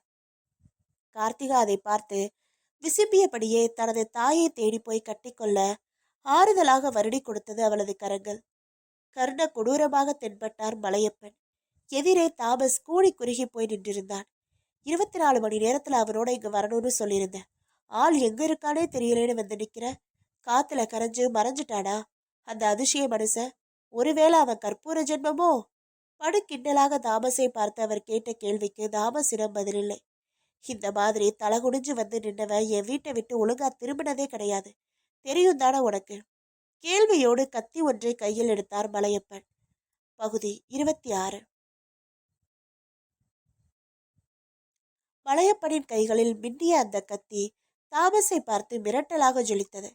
தாமஸ் வெளிர ஆரம்பித்தான். வேண்டாம் பாஸ், நான் சொல்றது சத்தியம். இந்த முறை அவனை எப்பாடு பட்டாவது இழுத்துக்கிட்டு வந்துடுறேன். என்னை ஒன்றும் பண்ணிடாதீங்க. பரிதாபமாக கெஞ்சினான். அதற்கும் பலனில்லை. இடக்கையின் புஜத்து மேட்டில் நச்சென்று பாய்ந்து ஒரு நரம்பின் பாதையையும் சதையில் 2 அங்குலத்தையும் அறுத்துக்கொண்டு கிண்ணென்று நின்றது கத்தி. ரத்தம் பீரிட்டு சட்டையை சிவப்பாக்க வாய்விட்டு அலறினான் தாமஸ். கொல்லணும்னு கத்தி எரியல, பயம் மனசுல இருக்கணும்னு எரிஞ்சிருக்கேன். அப்படியே டாக்டர் கிட்ட போய் தையல் ஊசி போட்டுக்கிட்டு அடுத்த 24 மணி நேரத்துக்குள்ளரையாவது அந்த அபூர்வ மனுஷனோட இங்க வந்து சேரப்பாரு. என்ன? வளையப்பன் பேச்சுக்கு தாமஸ் வலியோடு தலையை அசைத்தான். வலி முடங்களோடு உயிர் தப்பியது. இயேசு புண்ணியத்தால் என்று எண்ணியவன் கையை இறுக பிடித்து கத்தியை வெடுக்கென்று உருவியபடி வெகு வேகமாக அந்த இடத்தை விட்டு நழுவ ஆரம்பித்தான். பின்புற முதுகு இரத்த பாய்வால் சொதத்து போயிருந்தது. வாசல் கூட்டி நீர் தெளித்துக் கொண்டிருந்தாள் சரசு. முகத்தில் லேசான வெளிச்சம். சரவணன் அங்கே வந்துவிட்டு ராஜேந்திரன் உயிரோடு இருப்பதாகவும் சிங்கப்பூர் வரை போயிருப்பதாகவும் சொல்லிவிட்டு போனதிலிருந்தே அவளுக்கு பாதி உயிர் வந்துவிட்டது. மறுபாதி உயிரும் அவள் சொன்னது போல் பணத்துடன் வந்து சென்றால் திரும்ப வருமோ என்னவோ. அவளது நெளிநெளியான பருவ விரல்கள் அந்தந்த வீட்டின் வாசலில் பெரிய தாமரை கோலத்தை போட்டுக் கொண்டிருந்தன. வீட்டுக்குள்ளே ஒரு மூளை மேல் அவளது அப்பா இருமல் உபன்யாசம் செய்து கொண்டிருந்தார். குடித்துவிட்டு எரிந்த பீர் பாட்டில்களைப் போல் அவளது தம்பி தங்கைகள் பாயின் மேல் உறக்கத்தில் ஆளுக்கொரு மாதிரியாக கிடந்தார்கள். அம்மா உள்ளே சுக்கு தண்ணீரை வடித்துக் கொண்டிருந்தாள். பாலுக்கு வக்கற்று போன ஏழைகளுக்கெல்லாம் தேவமானம் அதுதானே. மகன் வந்துவிடும் நம்பிக்கை அவளை தெம்பாக இயங்க விட்டு கொண்டிருந்தது. திடும் என்று அதை விளக்கும் விதமாய் அரவம். வாசல் புறத்தில் சரசு வரைந்து கொண்டிருந்த தாமரை கோலத்தின் மேல் புலிச்சீற்றத்துடன் வந்து நின்றது ஒரு ஜீப். அதிலிருந்து வழக்கம் போல் ரவுடிகள், குறிப்பாக தாமஸ். தாமரையை பார்த்த சரசுவின் விழிகளில் தாமஸை பார்த்த சரசுவின் விழிகளில் பட்டுப்பூச்சிகள் பயத்தோடு சிறகு விரிந்தன. திரும்பவும் நீயா? விக்கித்து போய் விதிர்க்க ஆரம்பித்தாள். தாமஸ் வீதியில் நின்று எதையும் பேச விரும்பாதவன் போல் விறுவிறுவென்று வீட்டிற்குள் நுழைந்தான். எல்லோருமே அவனை பின்தொடர்ந்தார்கள். இருமிக் கொண்டிருந்த அப்பா ஒரு இருமலின் பாதி கட்டத்தில் அதை அப்படியே நிறுத்திவிட்டு வாயை பிளந்தார். தாமஸ் பார்வையை உள்ளே சுற்றி சுழல விட்டான். தோலை சுற்றி பெரிய பேண்டேஜ் போட்டிருந்தான். நம நம என்று வலி அவனை பீத்து கொண்டிருப்பதை அவனது முக சுணுக்கத்தால் உணர முடிந்தது. எங்கடி அவ? சிம்ம குரலில் கேட்டான். அதான் உன் அண்ணனோட சிநேகித. எங்களுக்கு தெரியாது. என் காதுல பூ வைக்கிறியா? அப்புறம் உன் நெத்தியில குண்டு போட்டு நான் வைக்க வேண்டி வந்துடும். சத்தியமா தெரியாது. நாங்களே அவன் வருகைக்காக தான் காத்திருக்கோம். அப்பவே வரேன்னு சொல்லிட்டு போனவன் இன்னமும் வரல. அப்படியா என்று கேட்டுக்கொண்டவன் ஒரு ஒடிந்த நாற்காலி மேல் போய் விழுந்தான். பாக்கெட்டில் கையை விட்டு பணத்தை வெளியே எடுத்தான். கற்றை கற்றையாக நோட்டுகள். அதை சரசுவை நோக்கி விட்டறிந்தான். எங்களுக்கெல்லாம் இனிமே இங்கதான் சாப்பாடு, தூக்கம் எல்லாம். அவனை பார்க்காம நான் போகிறதா இல்லை. இந்த பணத்தை கொண்டு எங்களை நல்லா கவனி. ஒழுங்கா நடந்துகிட்ட ஒரு பிரச்சனையும் வராது. எனக்கு முடக்கு பண்ணிட நான் மனுஷனா இருக்க மாட்டேன். ஜாக்கிரதை. தாமஸின் பேச்சை மிரட்சியோடு கேட்டுக்கொண்ட சரசு பணத்தை எடுத்துக்கொள்ளாமல் சமையல் கட்டை நோக்கி நடந்தாள். அவள் அதை தொடமாட்டாள் என்பது தாமஸுக்கும் புரிந்தது. வந்த சண்டியர்களில் ஒருவனை பார்த்தான். அவன் அதை பொறுக்கிக் கொண்டு வெளியேறினான். வெளியே ஜீப் திரும்பவும் கிளம்பும் சத்தம். எதற்கு? பதில் சில நிமிடங்களில் கிடைத்தது. திரும்ப வந்து நின்ற ஜீப்பில் இருந்து ஒரு கூடை மளிகை சாமான்களுடன் அவன் உள்ளே நுழைந்து கொண்டிருந்தான். காடம்மையின் குடிசை வெறிச்சோடி கிடந்தது. எல்லோரும் கிளம்பி போய்விட்டார்கள். கல் விக்கிரக சந்நிதி முன் சரவரன் மட்டும் சங்கிலியால் கட்டப்பட்ட நிலையில் நெளிந்து கொண்டே இருந்தான். புணரும் போது நெளியும் நல்ல நாகத்தை விட அதிகமான நெளிசல். உதடுகள் இரண்டும் எச்சில் கசிய முடங்கிக் கொண்டே இருந்தன. குடிசைக்கு பின்புறத்தில் நிர்மலமான முகத்துடன் காடம்மை அமர்ந்திருந்தாள். எதிரே கண்மாய்க்கரையை ஒட்டிய வானமும் அதில் பறக்கும் பட்சிகளும் அவளை வசியப்படுத்தியிருந்தன. இதமான தென்றல் வேறு. அளவான குளுமையோடு குதூகலமாய் அது அந்தரம் மேய்ந்து கொண்டிருந்தது. இந்த பிரபஞ்சம்தான் எத்தனை அழகானது! புல்லின் நுனியிலிருந்து சொல்லின் ஒளி வரை அவ்வளவும் ரசனைமயமான இன்பங்கள். இதே பிரபஞ்சத்தின் உயிர் வாழ்க்கையின் மறுபுறம்தான் எத்தனை கொடுமையாக இருக்கிறது. கூட்டுக்குள் ஒளிந்திருக்கும் வரை உயிரின் கொடூரம் தெரிவதே இல்லை. அது விலகத் தொடங்கிவிட்டால் அதன் பிறகு அதன் சஞ்சாரம்தான் எத்தனை மர்மமாக இருக்கிறது. காடம்மை ஞான விசாரத்தில் இருந்தாள். கண்மூடி உடனே தியானித்தாள். உள்ளே சரவணன் தீனமாக முடங்கிக் கொண்டிருந்தான். மத யானை சங்கிலி பிணைப்பில் படாத பாடுபடுகின்ற மாதிரி. எட்டி பார்த்தால் காணமை. அவனது நெரிசல் அவளை சஞ்சலப்படுத்தியது. எழுந்து உள்ளே சென்றாள். அவன் கால்மாட்டில் நின்று கொண்டாள். அவனையே உற்று பார்க்க தொடங்கினாள். அவன் முடங்கலை மீறி மயக்கத்தில் வலுக்க ஆரம்பித்தான். ஹிப்னாட்டிச மெஸ்மரிச செயல் போல் எது அவனை மயக்கியதோ. பிறகு காடம்மை வாசல்புறம் வந்து நின்றாள். எதிரே அவளது நேசத்துக்குரிய அந்த சிறிய கிராமம் தனது பணியில் கருத்தாக இருந்தது. கருப்பாக தார்ச்சாலை, சின்ன சின்ன மேடு பள்ளங்களோடு கம்பளி புலி போல் வளைந்து நெளிந்து மதுரையை பார்க்க நீண்டு கிடந்தது. வாகனங்கள் வேறு அதில் விரைந்து கொண்டிருந்தன. நவ நாகரிக யுகத்தின் விஞ்ஞான சான்றுகளாக அவைகளை பார்த்தவள் இந்த யுகத்திலும் கூட விடை காண முடியாத சூன்யமாக விளங்கும் ஆவி யுகத்தையும் நினைத்து பார்த்தாள். பேரன் முத்துப்பாண்டி திடும் என்று நினைப்பில் நிமிர்ந்தவன், பாட்டி, நான் விளையாடிட்டு வரேன் சொல்லிவிட்டு பழைய சைக்கிள் டயரை உருட்டி கொண்டு இதே தார்ச்சாலையில் விறுவிறுவென்று ஓடியவன்தான். ஓட்டமா அது? புள்ளிமான் போல் துள்ளிக்கொண்டு. பிறகு அவனை முக்குச்சாலையில் பிணமாக பார்த்தபோது காடம்பையின் ஞான உணர்வுகளையும் மீறி அவள் கண்களில் பாசம் கண்ணீர் திரை போட்டது. ஒரு லாரி மோதியதால் ஒட்டி கொண்டிருந்த உயிர் பிரிந்துவிட்ட கொடுமை நெஞ்சை கரித்தது. ஒரு ஜட பொருளின் தாக்கத்தால் உதிர்ந்து போன உயிர் ஏன் ஒரு ஞான கேள்வியின் முயற்சியால் திரும்ப வந்து ஒட்டக்கூடாது? அது சாத்தியம் என்றால் இது மட்டும் சாத்தியமில்லையா என்ன? மனக்கேள்வியோடு எழுந்தவள் உள்ளே நுழைந்தாள். அந்த மூங்கில் கூடை கண்களை நெருடியது. அதை திறந்தாள். மலலை பிஞ்சான முத்துப்பாண்டி சுண்டி சுருங்கி மூலிகைகளின் நெடியோடு ஒட்டி உலர்ந்த சவப்பிண்டமாக தெரிந்தான். அந்த பிண்டத்தை அப்படியே வாரி எடுத்தாள். மார்பு மீது போட்டுக்கொண்டாள். ஆராரோ ஆரிராரோ என் தங்கமுத்து தாளாலோ, ஆராரோ ஆரிரரோ என் சிங்கமுத்து தாளாலோ. பொக்கை வாயை மீறி பாசத்தாளாட்டு கன்னத்து கண்ணீரோடு போட்டி போட்டது. திடும் என்று அவள் சேலை தலைப்பு யாராலோ இழுபடும் விதமாக ஒரு உணர்வு. சவப்பிண்டத்தை இறுகமாக அணைத்தபடி திரும்பினாள். அவள் இடுப்பு உயரத்துக்கு ஒரு புகை உருவை காட்டி முத்துப்பாண்டிதான் தென்பட்டான். காடமையுடன் பரவசம் பெருக்கெடுத்தது. முத்துப்பாண்டி, உற்சாகமாக குரல் எடுத்தாள். அவன் சேலை தலைப்பை விட்டுவிட்டு குறிமேடை பக்கமாக போய் வெண்கல மணியின் மீது தனது காற்று உடம்பை தாங்கி அதை சப்திக்க விட்டு ஏதோ ஒரு ஆபத்துக்கான அறிகுறியை அவளுக்கு புலனாக்க பார்த்தான். மணி பெரியதா இடம் வளம் அசைந்து சப்தித்தது. கைகளில் சூட்கேஸ் சகிதம் மாருதியில் அந்த குடிசை வாசலை எட்டிய பாஸ்கர் கார்த்திகாவை கூட அந்த சத்தம் எட்டி வளைத்தது. பகுதி 27. காதில் மோதி கரைந்த மணி ஓசையை பற்றி நினைத்தபடியே கார்த்திகாவும் பாஸ்கரும் காரை விட்டு இறங்கினார்கள். காருக்குள் ஒரு நீண்ட பயணத்துக்கு அவர்கள் தயாராகிவிட்டதை பின்பக்கமாக அடைத்து கொண்டிருக்கும் சூட்கேஸ்களும் பிக்னி பேக் நிறைய நிரம்பி வழியும் காஃபி ஃப்ளாஸ்க், பிரெட், பிஸ்கட் பாக்கெட்டுகளும் எடுத்து காட்டின. பாஸ், இப்போ என்ன மணி சத்தம்? பாட்டி ஏதாவது பூஜை கிஜை செய்தா? கேட்டபடியே குடிசையை நோக்கி காலெடுத்தாள் கார்த்திகா.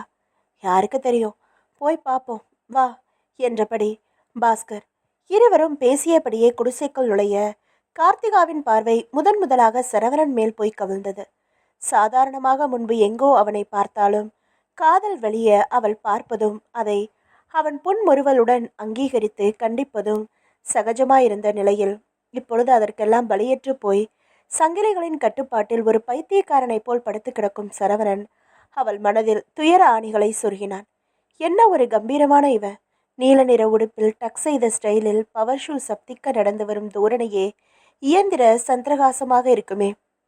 மார்பின் மேல் போய் பொத்தென்று விழுந்தால் வலிக்காமல் அணைத்து சூடேற்றி விடுவதில் சூரனான இருந்தானே.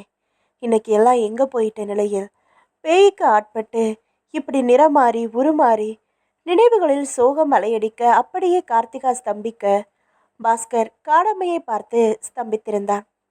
அவள் முத்துப்பாண்டியின் மாய விளையாட்டில் லைத்திருந்தாள்.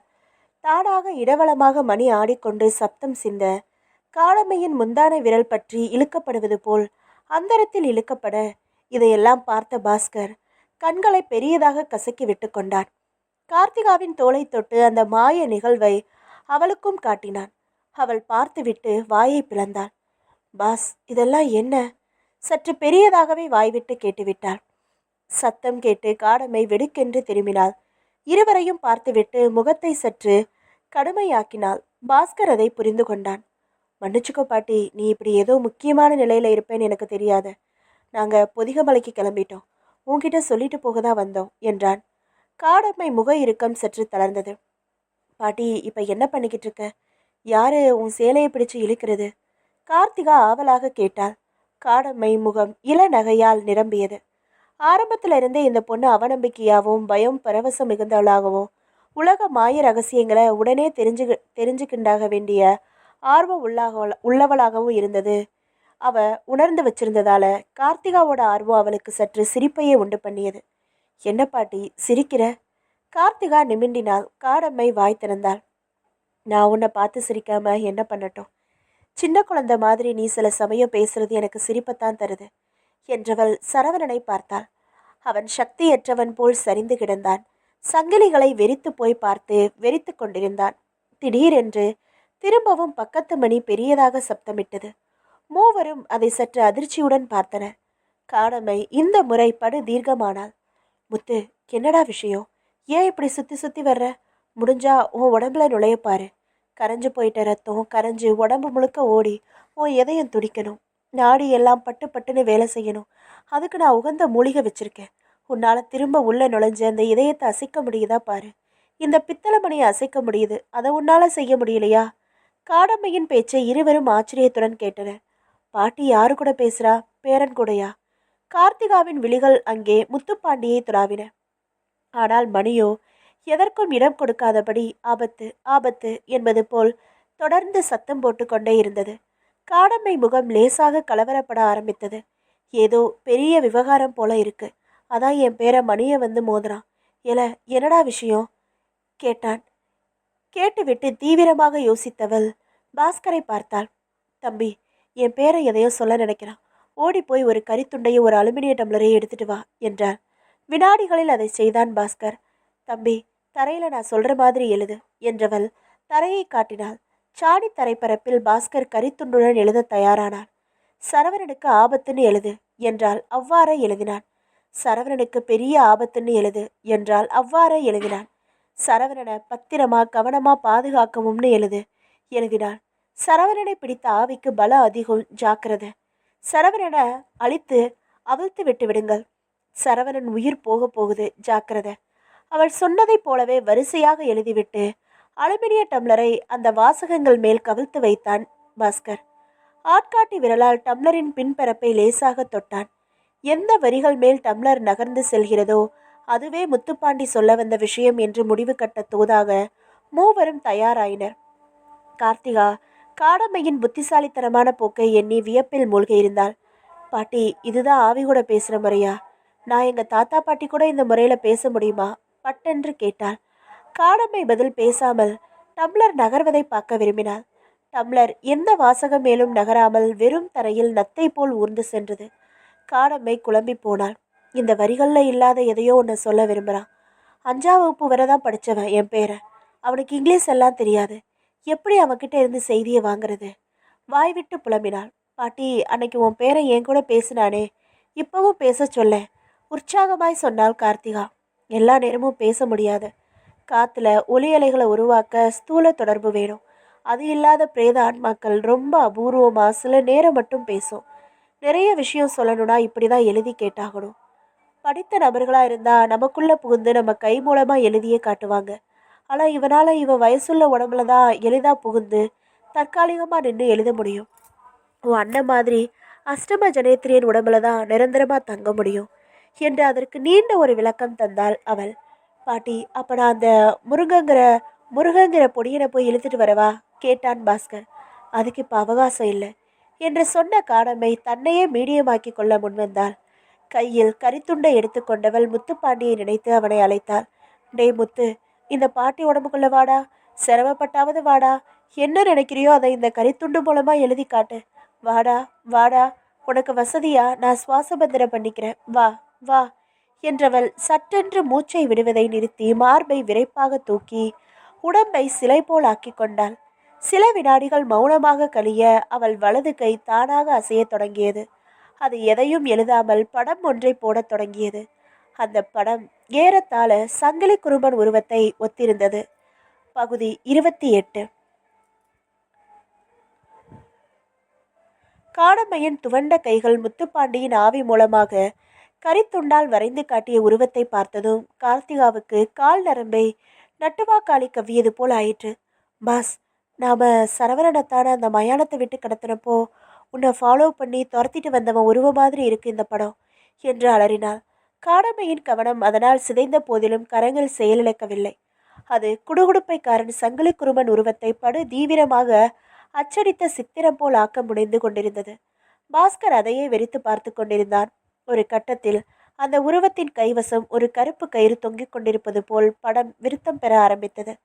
படத்தில் முதுகுக்கு பின்னால் ஒரு சுரைக்குடுவை வேறு இப்பொழுது முளைவிட்டது. இத்தனைக்கும் பிறகு காடமையின் கை தானாக சட்டென்று ஒரு கட்டத்தில் அப்படியே தொங்கி போனது. முத்துப்பாண்டி விலகிவிட்டிருந்தான். மூர்ச்சித்து போனவள் போல் காடமை சொத்தென்று தரையில் விழுந்தாள். பிறகு சுதாரித்து நிமிர்ந்தாள். தூக்கம் கலைந்து எழுந்தவளைப் போல அகல வெளி விரித்து அதிசயமான அதிசயங்களை கண்டு வருவதால் விதிர்விதித்து போய்விட்டிருக்கும் பாஸ்கரையும் கார்த்திகாவையும் அவள் பார்த்தாள். கார்த்தி, நான் இந்த ஆளை சரியா பார்க்கல. சுடுகாட்டில் இவனை பார்த்ததா சொன்னியே, இவன் தானா? நல்லா பாத்தியா? பார்த்தேன் பாஸ், இவனே தான். ஆனா இவனை முத்துப்பாண்டி எதுக்கு போட்டு காட்டுறான்? இவனால நம்ம அத்தானுக்கு ஏதாவது ஆபத்தா? யாருக்கு தெரியும். ஒரு வாரமா எந்த விஷயம்தான் அறிவுக்கு ஏத்த மாதிரி நடந்திருக்கு. இது மட்டும் புரியவா போகுது? பாட்டி தான் வழக்கம் போல வழி சொல்லணும். யார் செஞ்ச புண்ணியமோ நான் பாட்டியை பார்த்தேன், இல்லைன்னா? பாஸ்கர் மனம் நெகிழ்ந்து பேசினான். அவன் பேச்சு காடமையை குளிர்வித்தது. அவள் அவனை சந்தோஷம் பொங்க பார்த்துவிட்டு அப்படியே படத்தை பார்த்தாள். வரைந்த படத்தின் நெற்றியில் கபால பொட்டும் கரிக்கீரலும் நகத்துண்டும் போல் ஒருவரையும் தெரிந்தது. ஜக்கம்மாவின் தீவிர சீடர்கள் தானே இப்படி திலகம் வரிப்பார்கள்? அவள் மனதில் வினா முனைத்தது. வரைந்த உருவத்தை ஊன்றி பார்த்தாள். தலைப்பாக அணிந்த பருத்த தலை, ஆனால் ஒட்டி போன கன்னம், குரூரமான கண்கள், கழுத்து வரை முடிய மேலாடை, பின் முதுகு பக்கமாய் சுரக்குடுவை, இடது கையிலோ யமனின் பாசக்கயிறு போல கருப்பு கயிறு. அடப்பாவி, இவன் ஜாபாலி உபாகசனா? தொண்டையை எதுவோ அடைத்தது போல் ஒரு வினாடி அஞ்சாத அவள் மனமும் விக்கித்து போனது. வாய்விட்டு புலம்ப ஆரம்பித்தாள். அடே முத்துப்பாண்டி, ஏ ராசா, சமயத்துக்கு வந்து வர இருந்த ஆபத்தை சொன்ன என் பொண்ணு மவனே, என் தங்க கட்டி. அவள் குரலில் பிடிபடாத மர்மம் பாஸ்கரையும் கார்த்திகாவையும் முதுகுத்தண்டை சிலிர்ப்பித்து தூக்கியது. பாட்டி, என்ன சொல்றனே? இருவரும் ஒரு சேர கேட்டார்கள். காடம்பை அவர்கள் பக்கம் திரும்பினாள். என் கண்ணுகளா, துக்கத்துல ஒரு சந்தோஷம் பாங்களே, அந்த மாதிரி இந்த விஷயம். எவனோ ஒரு ஜாபாலி உபாகாசங்க உங்க அண்ணனை குறி வச்சு கிளம்பி வந்துட்டு இருக்கான். எப்படியோ அவனுக்கு உங்க அண்ணனை ஆவி ஆக்கிரமிச்ச விஷயம் தெரிஞ்சிருக்கு. அவனுக்கு தேவையும் அந்த மாதிரி ஆவி புகுந்த ஆளுதான். அவனைத்தான் என் முத்துப்பாண்டி இங்க வரைஞ்சு காமிச்சிருக்கான். நீங்க கிளம்புங்க, கவலைப்படாதீங்க, நான் பார்த்துக்கிறேன். பாட்டி, என்ன பாட்டி நீ சொல்ற? ஏதோ உபாகாசங்கிற யாரு? அவனுக்கு எதுக்கு என் அண்ணன்? இனிமேதான் அவனை நான் யாருன்னு தெரிஞ்சுக்கணும். கவலைப்படாம நீங்க கிளம்புங்க. உங்க முயற்சி ரொம்ப வேகமா நடக்கட்டும்.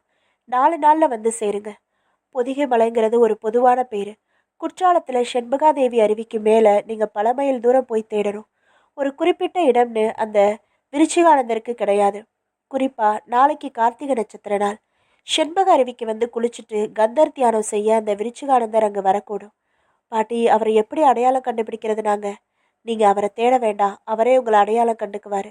அவரை பத்தின நினைப்போட யார் அவரை கடந்து போனாலும் அவர் ஆத்ம உணர்வுக்கு அது தெரிஞ்சிடும். அவர் தானா உங்களை அழைச்சு விசாரிப்பாரு. பாட்டி, கண்டிப்பா அவர் விசாரிப்பாரா? எதுக்கும் அவரை பத்தின அடையாளத்தை சொல்ல. விசாரிப்பாரம்மா. இந்த மாதிரி விஷயம் எல்லாம் முழுக்க முழுக்க நம்பிக்கையை மையமா வச்சது. மனசு நம்பிக்கையில நிரம்பி இருந்தாதான் உங்க ஆத்ம உணர்வு உங்களுக்கு ஒத்துழைப்பு தரும். நம்பினவருக்கு நடராசன், நம்பாதவருக்கு யமராசன்கிறது பழமொழி. காடமையின் சமாதானத்தை அரைமனதாக ஒப்புக்கொண்டு காரை நோக்கி இருவரும் கிளம்பினர். பாட்டி, அண்ணன் ஜாக்கிரத. பாட்டி, அத்தா பத்திரம் என்று மாறி மாறி இருவரும் சொல்லிக்கொண்டு காரில் ஏறினர். கார் சீறிக்கொண்டு கிளம்பியது. காடம்பை பெரும் மூச்சோடு உள்ளே திரும்பினாள். முதல் காரியமாக கரிச்சித்திரமாக இருந்த அந்த உருவத்தை ஊன்றி பார்த்தாள். யாருவன்?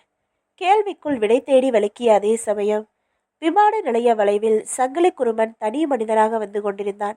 அகல கால் விரிந்து விரைப்பாய் மார்பை வைத்துக்கொண்டு இராணுவ வீரனைப் போல், ஆனால் வெறித்த விழியோடு. தோளில் ஜோல்னாப்பை இருந்தது. அதனுள் எதுவெல்லாமோ இருந்தன. ஆனால் குருமனின் வலது கையோ மாந்திரிக சித்தரின் வலகரத்து எலும்பு துண்டம் மேலேயே இருந்தது. அந்த எலும்பு துண்டை ஒட்டி 4 ஜாதிக்காய்கள் கிடந்தன. அவைகளில் 2ஐ பற்றி கொண்டான். பாரதி நகருக்கு செல்லும் முக்குச்சாலை வந்த இடத்தில் அந்த ஜாதிக்காய்களை எடுத்து அந்த ஜாதிக்காய்களை எடுத்து தார்ச்சாலையின் நடுவில் வைத்தான். எதிரே ஒரு லாரி படு வேகமாக வந்து கொண்டிருந்தது. சட்டென்று ஒதுங்கி ஒரு பாதசாரி போல் நின்றான். ஜாதிக்காய் இரண்டும் நடுச்சாலையில் அவன் வைத்த மாதிரியே இருந்தது. அவைகளை ஊன்றி பார்த்தான். 30 வினாடி ஊன்றி பார்த்த பிறகு 31வது வினாடியில் அது இரண்டும் தானாக உருண்டு முக்குச்சாலையில் இறங்கி பாரதி நகரை நோக்கி உருண்டு செல்ல கண்டான். உற்சாகமாய் அதை பின்தொடர்ந்தான். அதே சமயம் அந்த சாலையில் ஒரு மரத்தின் அடியில் சில ஆடு மாடுகளுக்கு நடுவே ஒரு சிறுவன் அழுக்கேறிய நிலையில் ஒரு பாறை மேல் மல்லாந்திருந்தான். அவன் கைவசம் அசைந்தபடி ஒரு கொம்பு இருந்தது. ஏதோ ஒரு அரச மரத்தில் உடைத்து எடுத்து வந்திருந்த சிறு கிளை. அந்த கலையின் நுனியில் சில அரச இலைகள் உதிராமல் தொற்றிக் கொண்டிருந்தன. உருண்டு வரும் ஜாதிக்காய்கள் அசையும் அந்த அரச இலைக்கு கட்டுப்பட்ட மாதிரி ஒரு இடத்தில் அப்படியே நின்றன. பின்தொடர்ந்து வந்த குறும்பன் அதை பார்த்து திகைத்தான். நிமிர்ந்து அந்த சிறுவனை பார்த்தான். அவன் கைகளில் இருக்கும் அரசமர கொம்பு அவனுக்கு எரிச்சலை வரவழைத்தது. கீழே குனிந்து ஜாதிக்காய் இரண்டையும் பொறுக்கி எடுத்து கொண்டவன் மெல்ல அந்த சிறுவனை நோக்கி முன்னேறினான். அரசுக்கு தெய்வீக வல்லமை இருப்பதும் அது ஏவல் பூதம் பைசாசங்களுக்கு சிம்ம சொப்பனம் என்பதும் எந்த ஏவல் சக்தியும் அரச மரத்தை பார்த்த மாத்திரத்தில் நாய் போல் சுருண்டு தங்கள் சக்தியை இழந்துவிடும் என்பதும் நிதர்சனமாய் உணர்ந்த நிலையில் படு கோபத்தோடும் தன் பயணம் தடைப்பட்ட வேகத்தோடும் அந்த சிறுவனை நோக்கி அதிர்வாக நடந்தான். அந்த சிறுவன் சத்தம் கேட்டு நிமிர்ந்தான். நிமிர்ந்தவன் எழுந்து நின்று கொள்ள அவன் நின்ற இடத்துக்கு கீழே ஏதோ ஒன்று அவன் கணுக்காலை குத்தலாக நெருடியது. பகுதி 29. தன் காலை நெருடிய அந்த பொருளை என்னவென்று அந்த சிறுவன் பார்ப்பதற்குள் படு அதட்டலாக அவனை எதிர்கொண்டான் சங்கிலி குறும்பன். டேய், யாரடா நீ? இங்க என்ன பண்ற? இந்த கேள்விக்கு அந்த சிறுவன் பதில் சொல்லாமல் தனது அரசங்கொம்பை திருகியபடியே குறும்பனை விரித்தான். தூக்கி போடுடா அந்த சனியனை, கத்தினான் சங்கிலி குறும்பன். குரலில் ரௌத்திரம் கூடி போனது. அந்த ரௌத்திரம் தாளாமல் அந்த கொம்பை கீழே நழுவ விட்டான் அந்த சிறுவன். அது காலை நெருடிய பொருளை மூடியபடி தரையில் விழுந்தது. அதை எடுத்து ஒடிச்சு தூக்கி எறிடா, திரும்பவும் கத்தினான் குறும்பன். ஏனோ அந்த சிறுவன் இந்த முறை குறும்பனின் அதட்டலால் நடுங்க ஆரம்பித்து விட்டான். மெல்ல பார்வையை சுற்றி சுழல விட்டவன் ஒரு கட்டத்தில் அரவம் கேட்டு துள்ளி அகன்ற புள்ளிமான் போல் விருட்டென்று ஓட ஆரம்பித்தான். குறும்பன் அதை லட்சியம் செய்யாமல் அந்த அரசங்கொம்பையே பார்த்தபடி அதன் அருகில் சென்றான். வேகமாக குனிந்து அதை கையில் எடுத்து அதன் இலைகளை வேகமாக உருவி அந்த கிளை கொம்பை சுக்கல் சுக்கலாக ஒடித்தான். காற்று பலமாக வீச ஆரம்பித்திருந்த அந்த வேளையில் அவன் ஒடித்து போட்ட அந்த கிளை சுக்கல்கள் காற்றில் திக்கு திசை தெரியாமல் அடித்துச் செல்லப்பட்டன. அசந்தால் குறும்பனின் கழுத்து துண்டு கூட பறந்து போகும் போல தோன்றியது. வானம் கரித்துண்டு போல் மேகங்களை கூட்டி கூட்டி வந்து குழுமத் தொடங்கியிருந்தது. நல்ல மழை வருவதற்கான அறிகுறிகள் தென்படத் தொடங்கின. குறும்பனை சூழ்நிலை கலக்கியது. நெற்றியிலும் இடது வலது நெற்றி பொட்டிலுமாக அவன் இட்டிருந்த கபால அஞ்சனம் மிக லேசாக நாகரிக மங்கையர்கள் நெற்றியில் இட்டுக்கொள்ளும் ஒரு புள்ளி அளவான பொட்டு போல் இருந்தது. அது பெய்யப்போகும் மழையில் கரைந்து போனால் வந்த காரியம் கைகூடாமல் வெறும் கையோடு திரும்ப வேண்டிய துர்பாகிய நிலை ஏற்படும் என்று எண்ணியவன் அந்த மழை விழுந்தால் கரையாமல் இருக்க தோதாக துண்டை உதறி தலைமேல் விரித்து கொண்டான். வேகமாக எங்காவது பதுங்கினால் தேவலை என்று மலைக்கு ஒதுங்க இடம் தேட ஆரம்பித்தான். ஒரு வினாடி 10 லட்சம் ரூபாய் பணமும் அவன் முன்னே அணிவகுத்து உன்வசம் நாங்கள் அகப்பட மாட்டோம் என்பது சொல்வது போல் ஒரு பிரம்மை தட்டியது. அஞ்சான பியாசமும் பைசாச சக்தியும் நிச்சயமாக இந்த பகுதியில் பணம் இருக்கும் இடத்தை சுட்டி காட்டிவிடும் என்று நம்பியவன் வருகின்ற மழைக்காக முதலில் வருந்தினான். மழை சற்று தாமதமாகத்தான் வரும் போல் தோன்றியது. ஆனால் இருட்டு கூடுகட்டத் தொடங்கிவிட்டது. மின்னல் ஒன்று தனது பூர்வ பச்சை கிளை விரல்களை வானத்து வடக்கில் அதட்டலாய் பரப்பி மின்னியது. படு பயங்கரமாய் வானமளவு கண்ணாடி தரை தட்டின மாதிரி சத்தம் போட்டது. அந்த வெளிச்சத்தில் சரவணனின் புதிய வீடு, அந்த பிராந்தியத்திலேயே ஒரே ஒரு வீடு, இது மட்டும்தான் என்பது போல் கட்டப்பட்ட வாழை மரம் கூட அவிழ்க்கப்படாத நிலையில் தொலைவில் குறும்பன் பார்வையில் தென்பட்டது. ஓடிப்போய் அந்த வீட்டில் தற்காலிகமாக ஒதுங்க விரும்பினான். தோளை வளைத்து கிடக்கும் ஜோல்னாவை சுமந்தபடி மண்பாதையில் அவன் வேகிக்க ஆரம்பித்தான். அந்த ஆரம்பத்தில் அவன் பாதத்தையும் அரசங்கொம்பு மூடிய அந்த பொருளின் ஒரு முனை இடறத்தான் செய்தது. சை, சலிப்பாகவும் யதார்த்தமாகவும் இடறுவதாக எண்ணியவன் ஒரு எகிரி வலியோடு முகம் சுளித்தான். அவன் எகிரிய எகிரலில் ஜோல்னா பையில் அவன் வைத்திருந்த ஜாதிக்காய்கள் தானும் எகிரி தரையில் விழுந்தன. விழுந்தவை கச்சிதமாக உருண்டு அந்த பொருளை நோக்கி காற்றில் உருளுவது போல் உருண்டு சென்று நின்றன. இதையெல்லாம் குறும்பன் கவனிக்கவில்லை. சரவணனின் புதிய வீட்டை நோக்கி அதுதான் அவன் வீடு என்று புரிபாடே இல்லாமல் நடக்க ஆரம்பித்தான். வானம் சடசடத்து ஒன்றிரண்டு தூறல் போடவும் அவன் நடை ஓட்டமானது. கார் 70 கிலோமீட்டர் வேகத்தில் விரைந்து கொண்டிருந்தது. தென்காசி 40 கிலோமீட்டர் என்ற மைல்கல்லின் அறிவிப்பை பார்த்து ஆழமாக ஒரு பெருமூச்சு விட்டு மார்பை துளியனாக்கினாள் கார்த்திகா. பாஸ்கர் காரை ஓட்டிக் கொண்டிருந்தான். பெருமூச்சு விட்ட கார்த்திகாவை பார்த்து லேசாக சிரித்தான். அவன் சிரிப்புக்கு காரணம் தெரியவில்லை. ஏன் பாஸ் சிரிக்கிற என்று கேட்டாள். அழுதா நல்லா இருக்காது பாரு, அதனால தான் சிரிக்கிறேன் என்று பொடி வைத்து பேசினான் அவன். வாஸ்தவந்தா என்பது போல் மௌனம் சாதித்தாள் அவள். அத்தானுக்கு நேர்ந்திருக்கிற இந்த நிலையை இப்போ கூட என்னால் ஜீரணிக்க முடியல. இதெல்லாம் கனவா இருக்கும்னு நினச்சி கையை கிள்ளி கூட பார்த்துக்கிறேன். ஆனால் கனவில்லை, நிஜம். ஆவி ஆக்கிரமிப்பு, காடம சந்திப்பு, சுடுகாட்டு விஜயம், இப்போ ஏதோ சுவடியை தேடி பயணம்னு நம்ம வாழ்க்கை தான் எப்படி எப்படியெல்லாமோ போய்கிட்டு இருக்கு பாத்தியா. பெரியவங்க சொல்றது சரிதான், நம்ம பிடியே நம்ம கையில் இல்லைதான். பாஸ்கர் பெரியதாக சலித்து கொண்டான். ஆமா, இப்போ அந்த புது வீட்டில் யார் இருக்கா? உங்க அப்பாவா இல்லை பூட்டி வச்சிருக்கீங்களா? கார்த்திகாவின் கேள்விக்கு பாஸ்கர் முகம் சுருங்கி யோசித்து விட்டு அப்பாதான் இருக்காருன்னு நினைக்கிறேன் என்றான். தனியாவா? கார்த்திகா கண்கள் அகல விரிய கேட்டாள். இல்ல, அவரோட சிநேகிதர் சுவாமிநாதன் ஒருத்தர், அவரும் இருக்காரு. பாஸ்கரின் பதிலை தொடர்ந்து சீட்டின் பின்னால் மீண்டும் ஆசுவாசத்தோடு மல்லாந்தாள் கார்த்திகா. வளப்பான பொதிகை மலையின் புசு புசு சரிவுகள் மெல்ல கண்ணுக்கு புலனாக தொடங்கின. அதே சமயம் கதவை தட்டிய சங்கிலி குறும்பனை ஆச்சரியமாக பார்த்து கொண்டிருந்தார் சுவாமிநாதன் என்னும் அந்த நபர். சரவணன் அப்பாவின் நண்பர். யார் நீ, என்ன வேணும் கேட்டார். வெளியில மழை வரும் போல இருக்கு, தற்காலிகமா இங்க கொஞ்சம் முடங்கிக்கிறேன் சாமி, மிக பணிவாக பேசி குறுக்கினான் சங்கிலி குறும்பன். சரி உள்ளவா.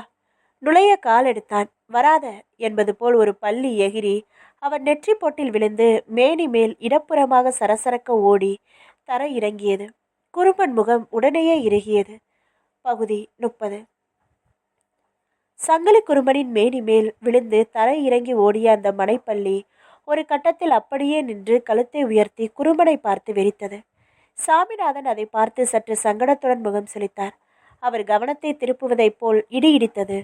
கர்ண கொடூரமாய் மின்னல் வெட்டி மலைப்பொட்டுகளை வேக வேகமாக தரையிறக்கின. சாமிநாதனையும் அந்த பெரிய மலையை பார்த்தபடி சங்கிலி குறும்பன் சஞ்சலத்தோடு அந்த வீட்டுக்குள் காலடி வைத்தான். இப்பொழுது சரவணனின் அப்பா பத்மநாபன் ஒரு அரைக்கதவை திறந்து கொண்டு அந்த வீட்டின் ஹாலுக்குள் பிரவேசித்தவராய் புதியவனான சங்கிலி குறும்பனை பார்த்தார். வித்தியாசமாய் தென்பட்டான் குறும்பன். சகஜ மனிதன் போலல்லவா மாறுபட்டு முரட்டுத்தனம் முகத்தில் இலையோட. யாருப்பா நீ? பத்மநாபன் கேட்டார். நான் ஒரு நாட்டு வைத்தியனுங்க. மூலிகை தேடி இந்த பக்கம் வந்தேன். வந்த இடத்துல மழை பிடிச்சுக்கிச்சு, அதான் இந்த வீட்டை பார்த்து ஒதுங்கினேன். பொய்யை பொருத்தமாக சொன்னான் குறும்பன். இதற்குள் கதவை சாத்தி தாளிட்டு விட்டு சாமிநாதன் ஹாலுக்கு வந்தார். உலகு மெழுகுவத்தியை எடுத்து வந்து ஏற்றி வைத்தால் தேவலை என்று தோன்றியது. மெல்லிய இருட்டில் மூவரும் ஒருவரை ஒருவர் தடவியபடி பார்த்து கொண்டு நிற்க ஒரு வழியாக சாமிநாதன் மெழுகுவர்த்தி எடுத்து வந்தார். பத்மநாபனை பார்த்து, தீப்பெட்டி இருக்கா பத்மா என்று கேட்கவும் அவர் சிரம் இல்லை என்பது போல் இடவளமாய் ஆடியது. என்னடா வீடு இது, பேய் இருக்கு பிசாசு இருக்குன்னு கூட்டிட்டு வந்துட்டு ஒரு தீப்பெட்டிக்கு கூட வழி இல்லாதபடி இருட்டில் நிற்க வச்சிட்டியடா, பலமாய் செலுத்து கொண்டார் அவர். சங்கிலி குறும்பன் அதை கேட்டு சிலிர்த்து நிமிர்ந்தான். ஐயா, இப்போ என்னவோ பேய் பிசாசுன்னு சொன்னீங்களே, என்னையா அது? ஆர்வமாக எதிர்கேள்வி கேட்டான். அந்த கதையை நீ வேற எதுக்குப்பா கேட்டுக்கிட்ட? மெழுகுவத்தி ஏத்துற வழியை பார்ப்போம். தீப்பெட்டி இருக்கா? இல்லையா, நீங்க ஏதோ பேய் பிசாசுன்னு சொன்னீங்களே, ஏன் பயமா இருக்கா? மலைக்கு வந்தியா இல்லை எங்க வாயை பிடுங்க வந்தியா? நான் தீப்பெட்டிக்கு வழி இல்லாம புலம்பிக்கிட்டு இருக்கேன். சாமிநாதனின் அலட்சியமான பதில் குறும்பனை காயப்படுத்தியது. வேகமாக சோல்னா பையுக்குள் கையை விட்டான். அஞ்சன பாத்திரத்தை உள்ளங்கையில் தள்ளி கையை இறுக மூடினான். உடம்பில் புதிதாக ஒரு பரவசம் பிறந்தது. நாடி நரம்புகளில் ஒரு தினவு புதிதாக பிறந்து உடம்பை இறுக்கியது. நெற்றி பொட்டிலும் தொப்புளுக்கு கீழிலும் பின் முதுகுக்கு மேல் கழுத்துக்கு மேல் கழுத்துக்கு கீழும் நெருப்பாய் ஒரு தகைப்பு கற்பூர சூடாய் உருவானது. சில வினாடிகளில் மூளைச்செல்களில் ஒன்றிரண்டு குறும்பா குறும்பா என்று அவனை பெயர் சொல்லி அழைத்தன. குறும்பன் தனக்குள் கூர்மையானான். நீ போற வழி தப்பு, வழி தப்பு. இந்த வீட்டை விட்டு வெளியே போயிடு. குறுக்கு வழியில போய் நீ நினைக்கிறத சாதிக்கிற வேலையை விடு. ஜக்கம்மைக்கு அது பிடிக்காது. அவ தர்ம தேவதை. யாரோ தனக்குள் பேசியது போல் எச்சரிக்கப்பட்டவன் ஒரு வினாடி கலவரம் அடைந்தான். ஜக்கம்மையின் பாத காவலாளிதான் பதவிசாக வந்து எச்சரிக்கிறான். எச்சரிக்கையை மீறுவது சரியல்ல என்று உணர்ந்தவன் வீட்டை விட்டு வெளியேற காலெடுத்தான்.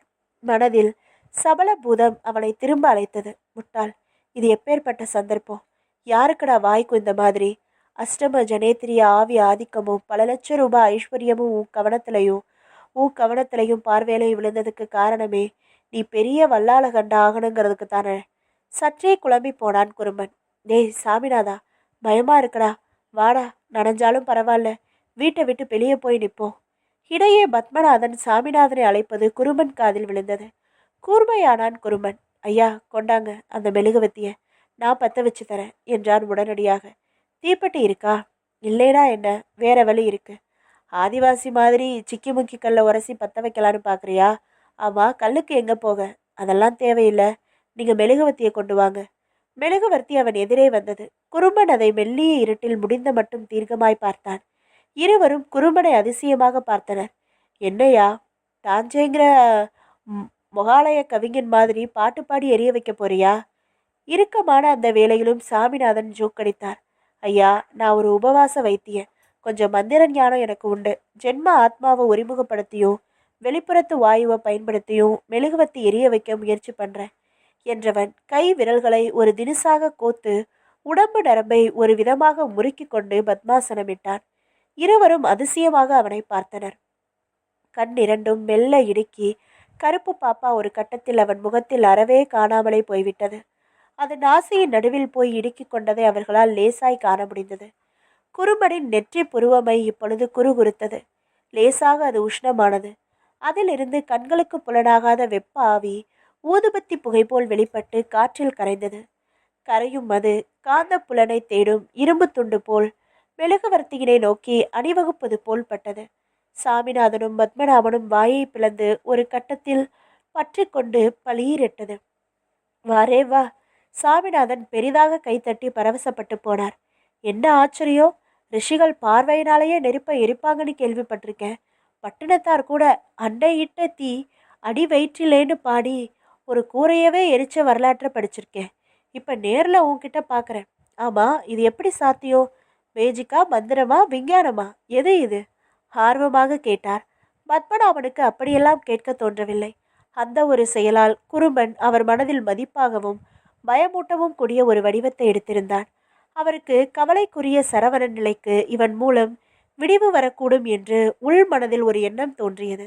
சாமிநாதனைப் போல் கேள்விகளாக அடுக்காமல் குறும்பனை தீவிரமாக பார்த்தார். குறும்பனும் அவரை பார்த்தான். தனது செயல் அவர்களை மாற்றிவிட்டது குறித்து குதூகலம் அடைந்தவனாய், ஆமா, ஏதோ பேய் பிசாசுன்னு சொன்னீங்களே, கொஞ்சம் விவரமா சொல்ல முடியுமா கேட்டான். சொல்றேன்ப்பா, என் மனசை பிசைஞ்சுக்கிட்டு இருக்கிற பிரச்சனையை சொல்றேன். உன்னால் அந்த பிரச்சனைக்கு விடிவு சொல்ல முடிஞ்சா எனக்கு சந்தோஷந்தான் என்ற பத்மநாபன் சரவணன் பற்றி பின்னோக்க ஆரம்பித்தார். குற்றாலம் கொட்டி கொண்டிருந்தது. ஐந்தருவியில் லேசான வெள்ளப்பறக்கு. அவ்வளவாய் ஜன நடமாட்டம் இல்லை. சீசன் தப்பிய காலமாக அது இருப்பதை அங்கு நுழைந்த கார்த்திகா பாஸ்கரால் உணர முடிந்தது.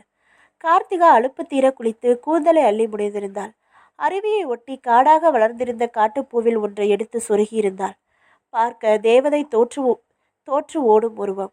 கண்களில் மட்டும் ஈர பளபளப்பு அவளது தேகத்தை எதிரொலித்து கொண்டிருந்தது. பாஸ்கர் அருவியில் குளித்து கொண்டிருந்தான். பாஸ், குளிச்சது போதும், நாம கிளம்புவோமா? அவள் கேள்வி அவனை நோக்கி பாய்ந்ததும் அவன் காதுகளில் விழுந்து விடாதபடி நீர்த்தாரைகள் காதை மூடியிருந்தன. ஆனால் அந்த சத்தம் அந்த அருவிப்பாதையில் ஓரிடத்தில் இடுப்பளவு நீரில் யாரும் பார்க்காதபடி ஒற்றை காலில் நிற்கும் சடை விழுந்த ஒரு மனிதனை நன்றாகவே எட்டியது. அவனை செடிகளும் கொடிகளும் மறைத்து கொண்டிருந்தன. கார்த்திகாவின் குரலால் கலைந்த அவன் செடி கொடிகளை விலக்கி ஐந்தருவியை பார்த்தான். கார்த்திகாவை பார்த்து அப்படியே ஸ்தம்பித்தவன் போல ஆகி அவளை வெறித்தான். அவன் கழுத்தில் ஒரு சிவலிங்க பதக்கம் ருத்ராட்சத்துடன் இணைந்து கிடந்தது. அதில் அந்த அருவி நீர் தனது கடைசி சொட்டை சிந்து உலர்ந்து போய் கொண்டிருந்தது. அந்த பதக்கத்துக்குள் ஒரு பாதரசமணி 2 மாத்திரை பருமனில் இருந்தது. அது அந்த மனிதன் சகஜ வாழ்க்கையை துறந்து சந்நியாச வாழ்க்கைக்கு வந்து ஏதோ ஒரு பெரிய சூட்சம முயற்சிக்கு அவன் குறிவைத்திருப்பதை சொல்லாமல் சொன்னது. தனது ஒற்றை கால் நீர்த்தவத்தின் துவக்கத்துக்கு உடனே ஒரு முற்றுப்புள்ளியிட்ட அவன் கார்த்திகாவை நெருங்கத் தொடங்கினான். அவன் இடுப்பில் ஒரு காவித்துண்டு மட்டுமே. தன்னை நெருங்கிய அந்த மனிதனைக் கண்டு லேசாக முகம் கசக்கி, யார் நீ என்பது போல் பார்த்தாள் கார்த்திகா. அவள் நிழல் விழும் காலங்கன எல்லைக்குள் பிரவேசித்த உடனேயே அவள் பெயர் கார்த்திகா என்று அவன் மனதுக்குள் தோன்றிவிட்டது. உன் பெயர் கார்த்திகா தானே கேட்டான். கார்த்திகா ஆச்சரியத்துடன் அவனை பார்க்கவும், ஜெய் விருச்சிகானந்தம் என்று கண்மூடி உதடு முணுமுணுக்க தியானித்தவன் திரும்பவும் கார்த்திகாவை பார்த்தபோது அவள் முகம் ஒளிவிளக்காய் உருமாறியிருந்தது. இப்ப நீங்க ஜெய் விருச்சிகானந்தம்னு தானே சொன்னீங்க? சற்று வேகமாக கேட்டாள். ஆமா, அசைந்து ஆமோதித்தது அந்த திரிசடை சிரம். இதோட இந்த நாவலோட 3வது பார்ட் முடியுது. அடுத்து வரப்போறது தாங்க கடைசி பார்ட். அந்த பார்ட்ல சரவணன் எப்படி அந்த ஆவிட்ட இருந்து தப்பிச்சான், அந்த 10 லட்சம் பணம் என்னாச்சு அப்படிங்கிறத பற்றி எல்லாமே பார்க்கலாம். பாய்.